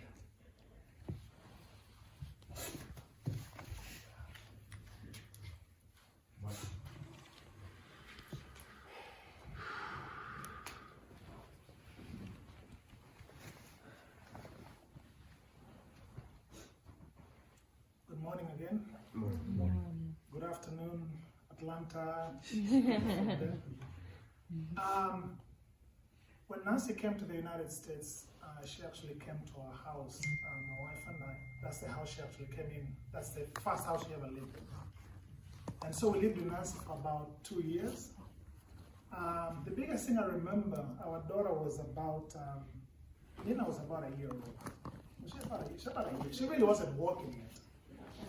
About 10 months. So the fondest thing I really remember was one time I was at work and my phone kept ringing. And I'm like, why is Nancy calling? Why is Nancy calling? Eventually I answered the call. She was so excited to tell me, Nina took a first step. She's walking, she's walking. You think it's our own baby. Part of me was happy, but I was jealous because we didn't see it. Nancy was the first person to actually watch our daughter walk. She raised her like her own daughter. She was very, very nice. In fact, they used to fight on who's going to put her to sleep between the mother and Nancy. So Nancy was really, really good. We lived with her for about 2 years. The other memory I really remember was she did not know how to drive. So I took it upon myself. I said, okay, I'm going to teach you how to drive. We go to this big open space and I show, okay, this is the brake, this is the accelerator. If there's anything you need to know, is the brake. I mean, I don't care about accelerator, about the horn, about just the brake. So if I say brake, brake. Okay? She said, okay. So we did a couple of tries. I said, brake should brake. Brake should brake. We did a few drives around the parking lot. So I said, okay, let's go on the street. We get on the street and we're driving. Next thing I'm seeing a light pole coming to me. So I said, brake. Nothing. Brake. She's smiling driving. I said, brake. So luckily enough, I was able to just grab the steering wheel just enough to turn. Needless to say, my side mirror didn't make it. Anyway, it really sucks going in last because a lot of people have said good things about Nancy that I was going to say, so I don't want to repeat myself too much. All I know is she had a lot of friends. The two main friends that I knew when she lived with us, one is called Lillian, and she passed her condolences to her. And then the other one is Mercy, that's actually in Kenya now. But she sent something small, if it's okay, that can be read for her here, just like a small letter. And I think my wife will read that, and then I'll come back with the eulogy. So thank you again for being here, everybody.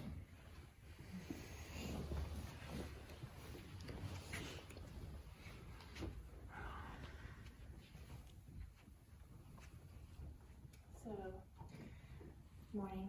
Morning. This is Mercy's letter to Nancy. I say this in my head and I was going to be okay. It was disheartening and shocking to learn of your demise, Mummy, Toto. As we refer to each other since we met in Colorado in 2001, our bond was special. Even upon my return to Kenya, we spoke almost every Sunday morning and shared everything, even what one had for dinner. Investments, love, life, our stories were endless. Best moments are days last year we set aside to fast and pray. For each other, our friends, our families, our careers, the sick and God's guidance in life. I miss the summer times in Boulder when we were roommates sitting on the floor chatting about home till late into the night. Sometimes we go out dancing or for burritos and then go to the library in the dark so we could finish our school assignments. Going shopping, exercise, we did so much together. I lost a sister besides a best friend, a strong lady, positive attitude, focused, kind, big heart, vibrant, jovial, and of all, God-fearing. I can't help to break down and shed tears as I type this. Bye-bye, Toto. Mommy. Till we meet again. I called Sunday after your demise. Had no idea you didn't answer. I waited for your call back. Nothing. I recall texting to check if you were okay. You didn't respond. To learn later, you had rested. You have left a gap that no one can fill. My last text was happy Mashuja Day. Mashuja Day. You're truly a Shuja, a hero, Nancy. As Martin said, Nancy took care of Nina for us as I was working night shift, and so she took her during the day. And as Martin said, we used to fight back and forth over who was going to put her to bed. But I remember vividly every night Nancy said, Lala Mazoni, Toto. So Nancy, Lala Mazoni.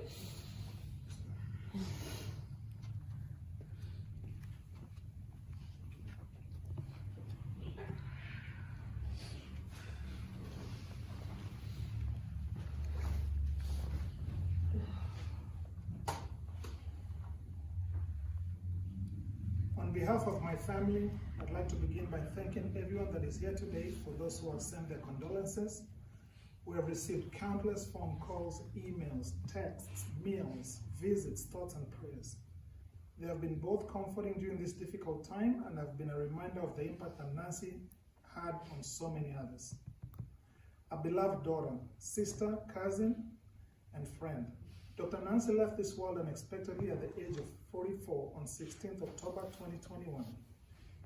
Nancy was born on 7th October 1977 in a small town called Homa Bay along the shores of Lake Victoria in Western Kenya to her beloved mom, Erica Atieno Ogana, and the late dad, Hunter Ogana Kiai. She was the eldest of 6 siblings and was followed by Linda, Dan, Victor, Daisy, Sheila, and adopted siblings Helen and Omondi. While she was named Nancy, to us she was always Rume, a prophetic figure, and Mom would call her Mommy. She was bright, humble, polite, and a God-fearing lady. She liked spending her time alone, reading books, hiking, outdoor adventures, and fashion. She just basically loved the good stuff. To keep calm, Nancy would have a stick or string that she would hold to swing and shake her hands to soothe her. Dr. Nancy started her schooling at St. Paul Nursery School, Lake Primary School, Mount St. Mary's, Molo, and Marymount Girls, Molo, before relocating to Colorado. USA in 1998 for further studies. She started her studies at Arapahoe Community College in Denver for a bachelor's degree before proceeding to Grand Canyon University in Phoenix for second degree and Washington State in Spokane, Washington State for a doctorate in pharmacy. Dr. Nancy first got employed at CVS Tucson, and until her death, she was a manager at Market Health and Wellness Walmart in Tucson. We will always remember her infectious smile, caring personality. Her presence in our life will be sorely missed. When you think of Nancy, celebrate the good memories you have. Remember that life is fragile, short, and should be lived to the fullest. Another thing, Nancy used to like calling me Kuzo. Kuzo is like a short form of cousin. So whenever I made a call to her, she'd say, "Hey Kuzo, what's going on? You know, when are we gonna see each other?" My last memory of her, I was actually passing through Phoenix, and we've been trying to get together for a long time. I'd call her, she'd be at work, or I'd call her, we couldn't get together. Then one day I called her and she didn't pick up. Eventually she picked, and I was already 45 miles off of Phoenix, almost approaching Tucson, coming to Tucson. And something told me, just go back, you know, make an effort to go back and see her. So I turned around, drove 45 miles, and I met her for lunch. She was at, I think it was Peter Pan Pizza or something like that. Peter Piper. Peter Piper. Peter Piper. Peter Piper. So anyway, I met her there for lunch. We had a great time, not knowing that was the last time I was going to see Nancy.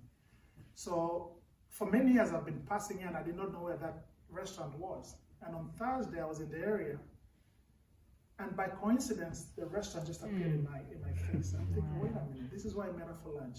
I'm not a pizza guy, although I look like it. So I decided to stop, you know, on Thursday. I just stopped there for lunch, sat there almost the same area we sat, and had lunch in her memory. And it's as if she was telling me it's okay. You know, it's okay, she's in a good place. So again, thank you guys so much for everything you guys have done.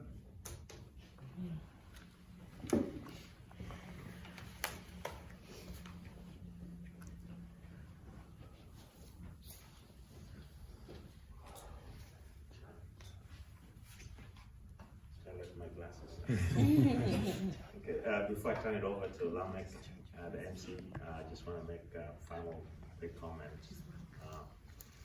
Just how I learned about Nancy passing. I was actually watching football, Georgia Bulldogs football, and then I get a call from Penny, who was crying, that Frank, I just got a call from home that Nancy passed, was found dead in her apartment. I mean, she's crying. How do you react to something like that? And but then I found out just one thing, that okay, she was supposed to start work at Walmart on the day she was found dead. I did not have anything to go by beyond that. Didn't know who. I didn't know Lamek. I did not know Beauty. I knew nobody. So what I did is I picked up the phone. I started looking at Walmarts in Tucson. The first Walmart I called, I just said, okay, my name is Frank Abuto, I'm in Atlanta. I'm calling because my niece was supposed to start work at a Walmart in Tucson, and she was found dead in her apartment. And the person at the other end was a technician in the pharmacy department. And she said, "Is that Nancy?"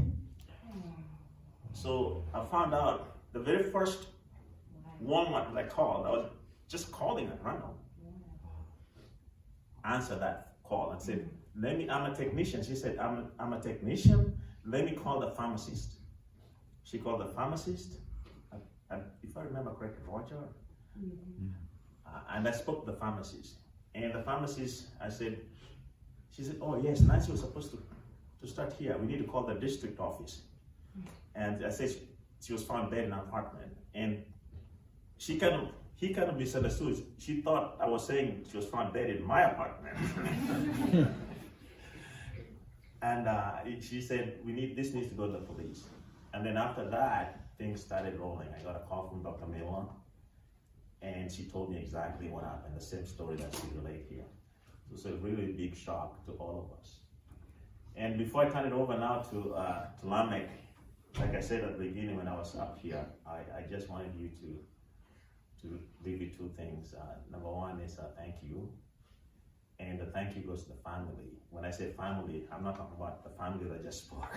I'm talking the family that just spoke and the family, Nancy's family here in Phoenix and in Tucson and in Arizona and everywhere else. You are here as a family. You help us celebrate her life. And we owe you a debt of gratitude. And the other thing I said is love. The love that you've shown her is tremendous. It's comforting to her mother, to her sister, to our family that are here, knowing that our loved one had true friends and true family and was able to make friends with all of you. I know people talk about you as introvert, but the speeches that you heard here tells you that she was able to build her own network in an unquiet way and was able to succeed in her endeavors no matter how long it took with her own quiet dignity and effort. So once again, thank you so much and thank you for the love that you've shown me. Lamek, I can turn it over to you now.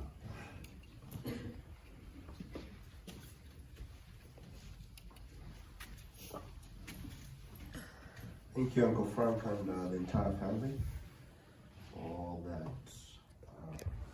you shared with us and with Nancy. About Nancy, mother. I was just smiling looking at Nancy's last profile picture on the WhatsApp. Hiking, the trail she had on there. And then I was just looking at her last text to me.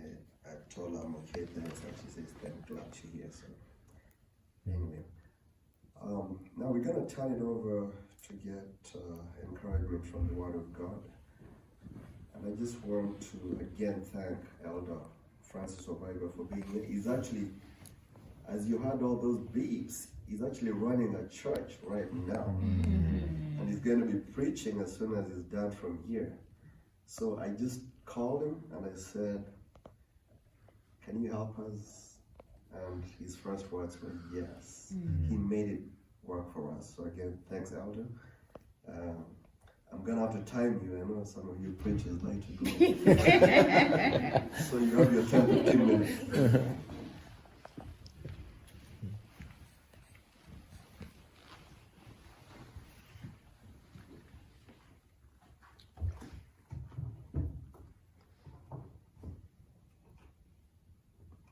How are you? Thank you. I know you are all right, even though we are sad. Am I right? Yes. Yeah, God is good. All the time. All the time. God is good. And that is His nature. All the time, God is good. And that is His nature. I want to thank the family for organizing to be here. Because I've had the uncle and the others staying far from here, but they have made it here. And the other members of the family. That is the love you have for your dear one. And I want to thank the family of Arizona for being there and for coming here today. I want to thank Dr. Lamek for organizing and the other people you are involved with. Thank you for organizing this and having us here. For Francis is already dead. He doesn't know what's happening. But it is so sad for all of us if we don't take care of her and put her remains into where it will be lying up to that very end when God comes. You and me will be guilty if we don't do that. So thank you for coming. And before I say anything, I want to give you a present today for being here. This one. The Desire of Ages. this is a wonderful book. It is the greatest gift God has given us. You will enjoy reading it while you remember your friend Nancy. In this world, we are here but for a little while. We are not going to stay here for long. You have seen what COVID has done to people. Even the investment you had, you don't enjoy it, you are not even buried next to it. Yeah? So you can see how short our lives are on this earth. Nancy has gone, and many of you have talked good about her. And what about yours when you go? What will be people talking about you? Her journey is over on this earth. She will not come back to this earth again until when God comes and makes this earth a new place to live. But you and me know that we will go there. So how do you prepare to be there? While we are alive, we prepare to be there. It doesn't just happen. We have to prepare ourselves. We are in an arena on this earth. So where do you exit? You want to exit somewhere. There are two exits. One is you will exit and lie this way, waiting to go to heaven, waiting to go to hell. There are two places. So you have to choose where to go while you are still alive. Right now, wherever she made her decision to be, we can't change it. We only pray for ourselves. We can't change it. It has happened. So we need to re-examine our relationship with our God. So I'm going to share a few verses with you from the Bible. I had some of you quoting the Bible, so I'm at home.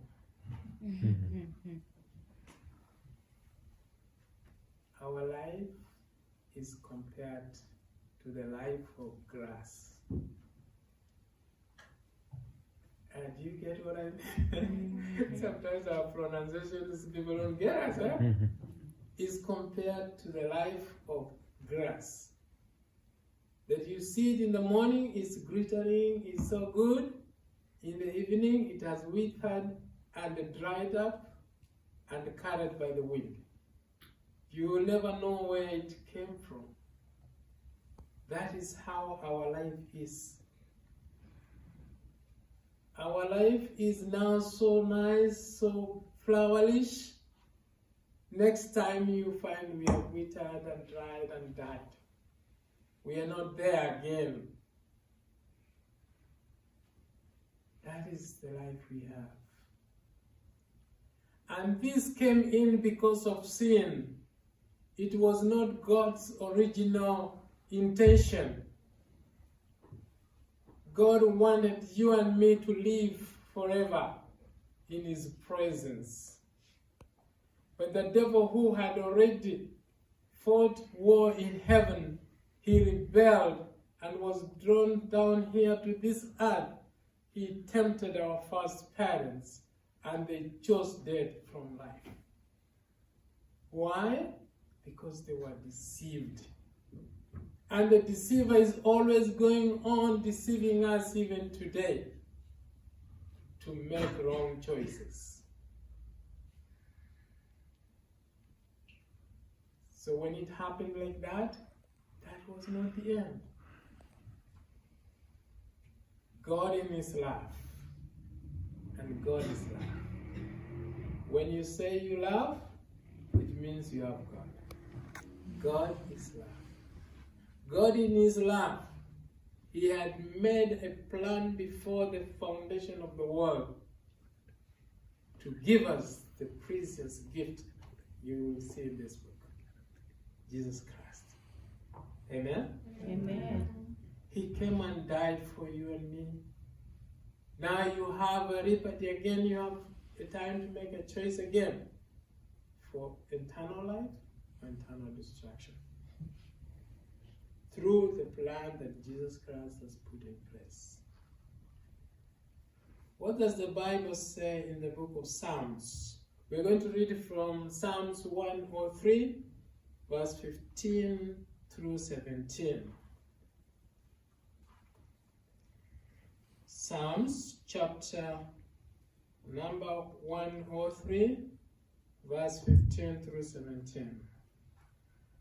As for man, his days are like grass.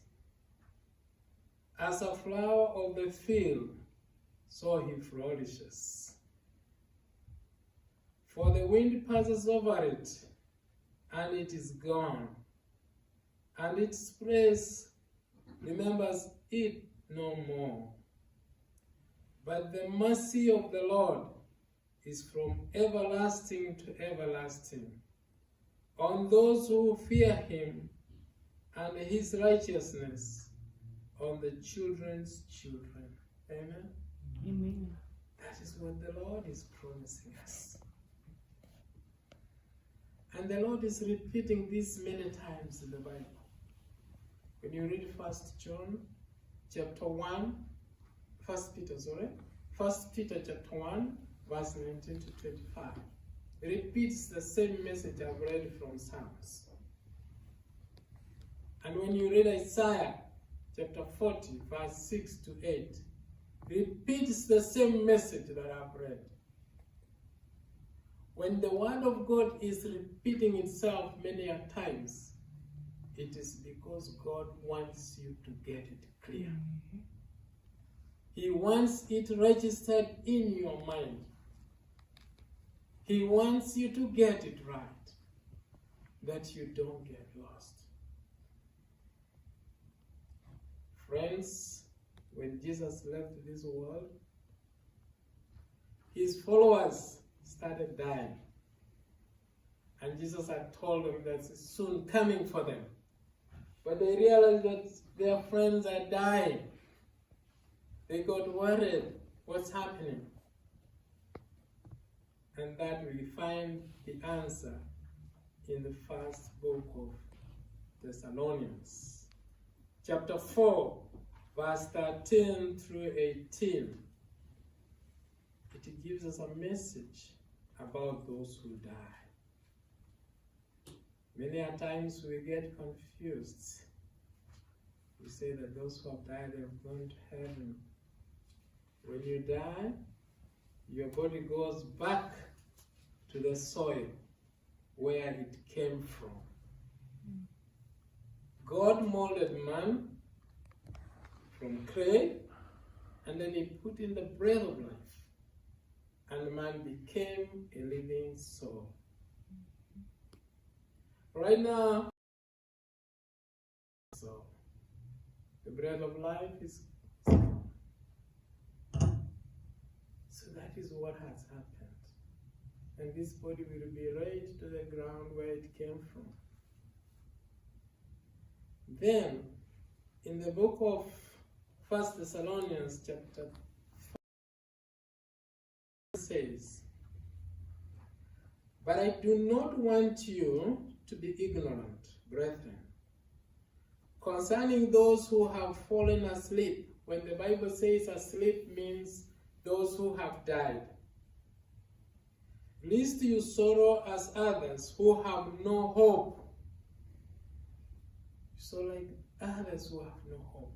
So it's telling us that we sorrow as those who have hope. We sorrow because we have that hope. Let us not sorrow like those who have no hope.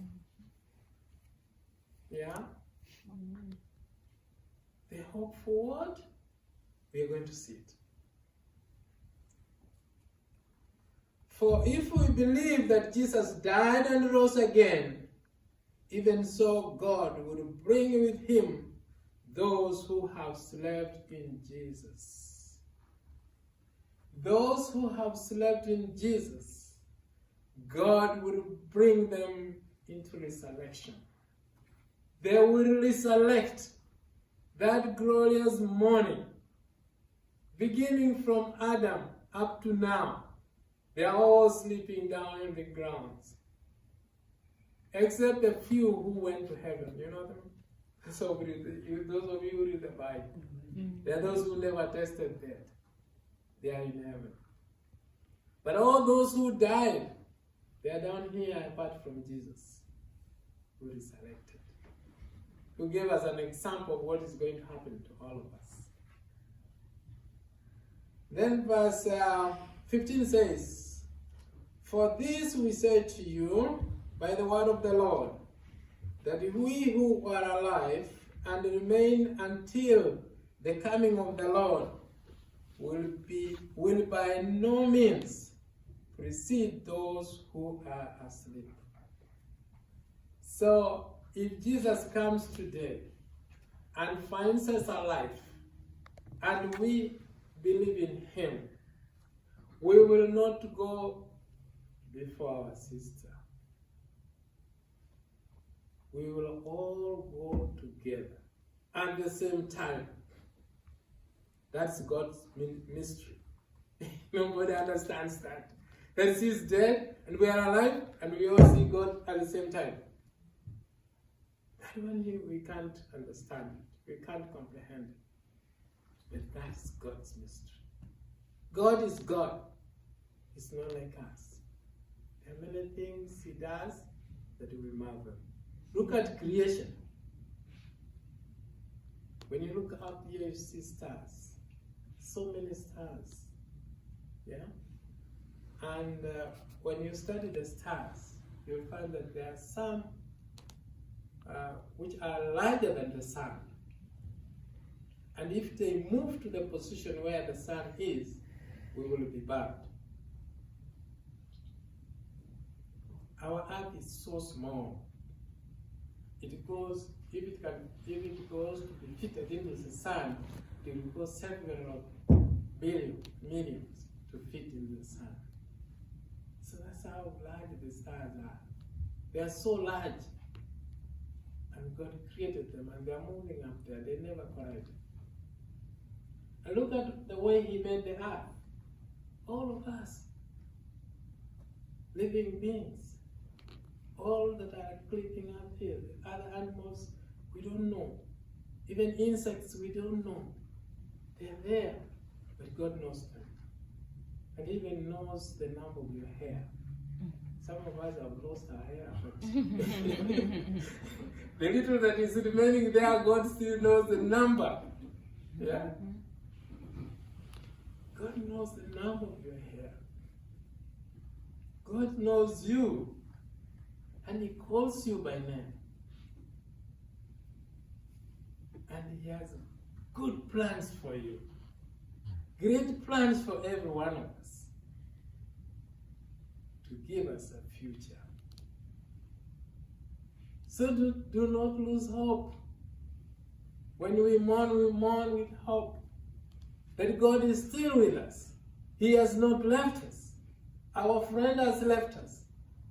He will be away from us for a long time, and that's why we cry. That is so painful. When you lose a friend, when you lose a cousin, when you lose your daughter, it is so painful. It is like spearing somebody with an arrow on the chest. I come from where we are close with another tribe that we sometimes fight. Yeah. So when we used to fight those old days, when I was young, you could see someone pierced with an arrow, and you see him, because of pain, he jumps up so high after that, because of pain. That is the kind of pain we get when we lose our loved ones. That you never see this person again. She's gone with all our love. Never see again on this earth. I'm sure you have lost your dear ones, you know what I'm talking about. When friends die and other people die, you never know how painful it is. You never know how painful it is until you lose that very person who is very close to you. Till you lose your spouse, you lose your child. So it becomes very painful. But God has a plan for us. Let us not lose hope. Verse 16. For the Lord himself will descend from heaven with a shout, with the voice of the archangel, and with the trumpet of God. And the dead in Christ will rise first. Amen. Amen. They rise first. Then verse 17 says, then we who are alive and remain shall be caught up together with them in the clouds to meet the Lord in the air. And thus we shall always be with the Lord forever. We shall always be with the Lord forever. Death will have come to the end. There will be no more death again. Sin will have been cleared. There will be no sin again. Sin that brought death will not be there. Even the author of sin, the devil, will have been destroyed. And we will go back to Eden. The original Eden that God had made for us. And we will stay there forever. The Lord has promised that sin will come no more again in the new earth. Verse 18 and the last one. Therefore, comfort one another with these words. Which words?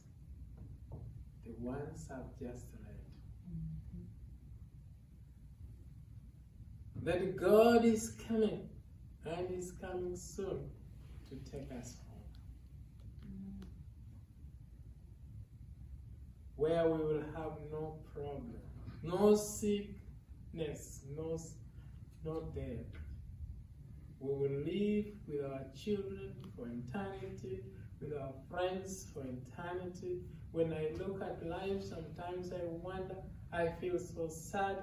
I have lost so many close friends, so many relatives who are so close to me. I say, this is a bad life. People I met, my friends on the way on this app, my workmates, my ward, all of them are gone. Most of them are gone. I feel sad. But when I come back to read the Bible, it tells me that we will meet. All those who believe in Jesus Christ will do what? We will meet. So one morning we'll meet with our sister Nancy. She has gone. It is you who has remained, and it is you who can plan to be with God. Amen. When I song here, and then I finished. I had you sing nice songs about God, Tingamalo, yeah, Apollo, isn't it? Yeah. Home, yeah. Then the one that you continue singing before Jesus, yeah. Then you enjoy being before Jesus singing. That's what we want to be. That we want to go to heaven and be with God and keep on singing with Him for eternity after this world. This is a Swahili song. For those of you who hear Swahili, but those who don't understand Kiswahili, I will just translate and say, it says that whatever problem you have, tell Jesus. When you fear about death, tell Jesus. When you feel like mourning, tell Jesus.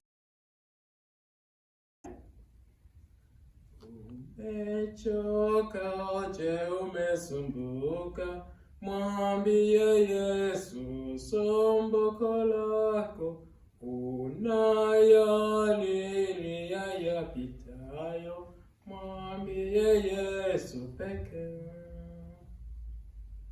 Mwambie Yesu somboko lako yu rafiki amini. Hakuna rafiki kama yeye, mwambie Yesu pekee. Je, machozi ya kulenga-lenga, mwambie Yesu somboko lako. Walemewa na dhambi rohoni, mwambie Yesu pekee. Mwambie Yesu somboko lako yu rafiki amini. Hakuna rafiki kama yeye, mwambie Yesu pekee. Waogopa shida na majonzi, mwambie Yesu somboko lako. Wasomboke ya mambo yajayo, mwambie Yesu pekee. Mwambie Yesu somboko lako yu rafiki amini. Hakuna rafiki kama yeye, mwambie Yesu pekee. Kuwasia kifo kukutisha, mwambie Yesu somboko lako yu rafiki amini. Hakuna rafiki kama yeye, mwambie Yesu pekee. Kuwasia kifo kukutisha, mwambie Yesu somboko lako. Watamani ya ufalme wake, mwambie Yesu pekee. Mwambie Yesu somboko lako yu rafiki amini. Hakuna rafiki kama yeye, mwambie Yesu pekee. Let's rise up for a word of prayer.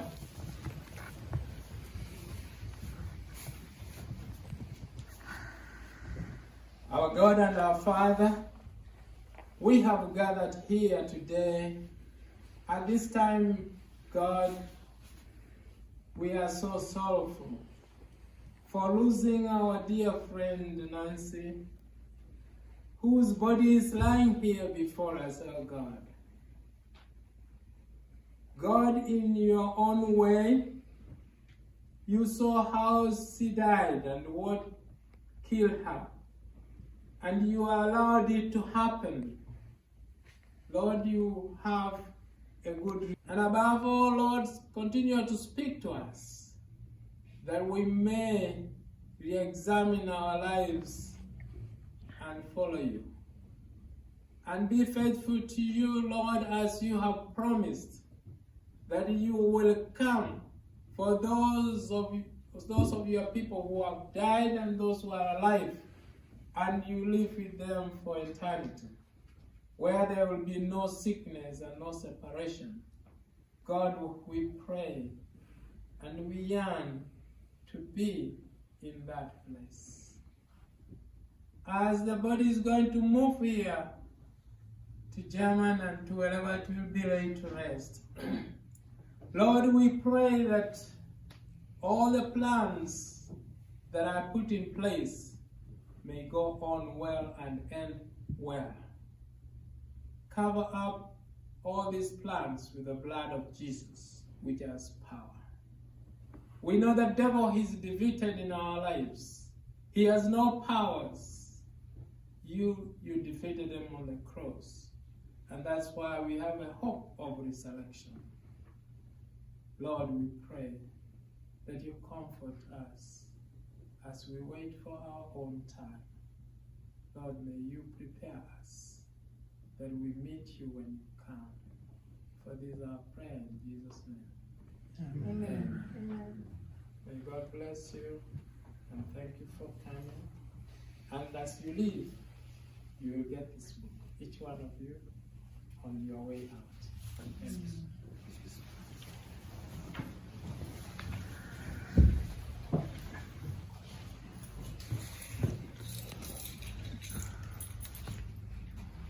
very much, Elder Bible, for that word.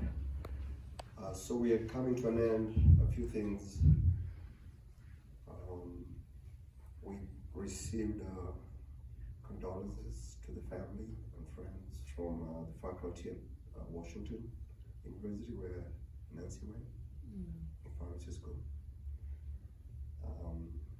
And after this, as we finish, I'll have Scott give us details. We're gonna go to a place for lunch and we get together and celebrate Nancy more and get to know each other. And as we finish that, I just want to end with a word of thanks. First of all, thank you everyone for making the time to be here. And I just want to go through the list as I remember things happen. Tyler, thank you very much. We've already told the story how that happened. I want to thank Karen, who is a friend from Phoenix, and the sister Vivian, who are the people I called who ended up connecting me to Nancy's other sister Lillian in Miami, and that's how things started kind of rolling. I want to thank the apartment complex when Nancy got on with the name. They were very gracious and helpful. I want to thank Nancy's neighbors who came out on the first day we came out and offered support. And I want to give a very special thanks to Scott. You made so many things so much easier for us as we made plans, and I really want to appreciate you. I want to thank Atieno, Mary. I want to thank Seth, because whenever we call, everybody was ready and willing to just get together and make it happen. I want to thank Beauty for being there all the time whenever we needed you. Anything. I want to thank Linda, right? In Germany, sister. And I want to thank Kevin, who at short notice we just told him, make this happen. And here we are having a live stream, which is awesome. There are a lot of people wanted to be part of this and they could not make it here, so at least we're able to get them that access. And if I forgot you, please forgive me. But thank you everyone for making this happen. Scott, you want to kind of explain to us what we're doing, and then yep. And then Elder Bible said yes, the books, the gifts as you walk out, you can just grab one if you want to and go with it. So when Nancy moved down to Tucson, we like to go out to dinner in scout areas, and just down the street is a Middle Eastern restaurant called Istanbul. And I went there yesterday. That was one of the first places we ate there, and Nancy liked the palau rice. And the owner's gonna be there. I wanted to go someplace where like Nancy liked to go to, like small places where we could talk with the people there, and the owner will be there today, and we have the back of the restaurant. He wants to be there to greet us. So, in hearing everybody's stories, I just wanted to say one last thing. Like I'm putting all the names of people together. Raina, I mean, Nancy used to tell me all the time about, and I never got to meet you, and there's so many people here that she would tell me about, and I really am looking forward to connecting with all of you. I want to talk to all of you that shared today, because there's just so many things that I experienced with Nancy in the short time I was with her, that just all the stories are coming together, and it's just really beautiful. And I just appreciate all of you, and thank you for being here. I can give you all the address on the way. It's like literally maybe like a mile and a half down the street on the right. Istanbul is the name of the restaurant. And when I went there yesterday, you have to, it's right past the stop. And I remember when I first went there with Nancy, it just about took us into the wall, because like, you go back to stop, and then the restaurant's right there, and I remember pumping on the brakes and flipping in there. She's like, geez, you're gonna kill us. And it's like, it's literally so. And yesterday when I went back there, the same thing happened. And I was thinking like, geez, but it's a cute little restaurant, and she enjoyed that. So would love to have you all there. Thank you. Sorry.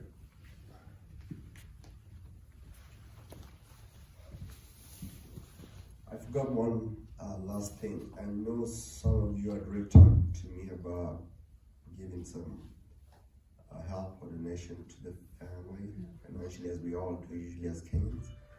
I think when we get there, Seth, we may have to find a way to coordinate so that we get everybody into a group and all that, whoever wants to participate in that in whatever way.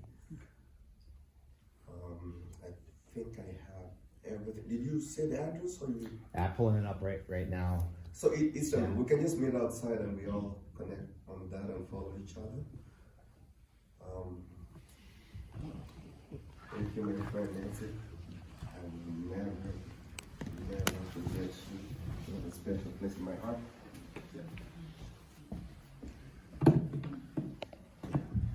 Yeah, you can do the viewing on your way out to give your last respects. Thank you very much, everybody, and we'll connect outside, and then we, for those who can make it, go down to the restaurant and celebrate some more. Thank you.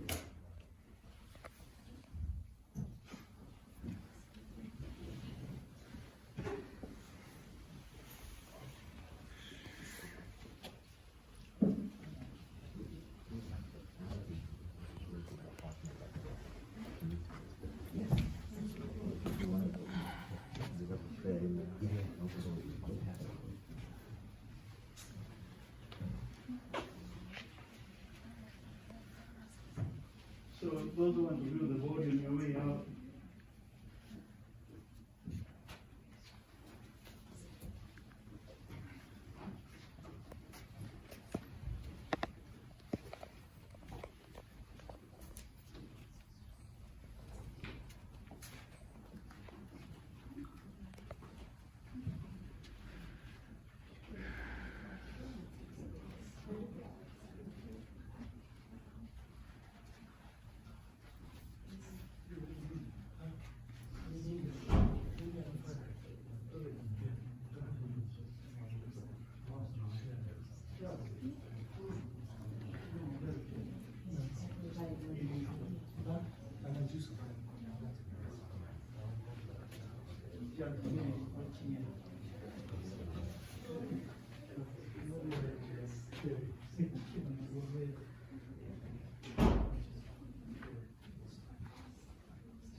Yeah, well, I'm gonna try to.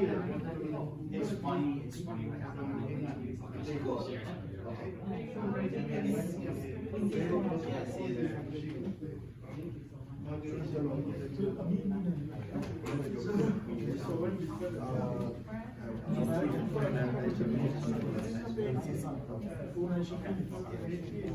Okay.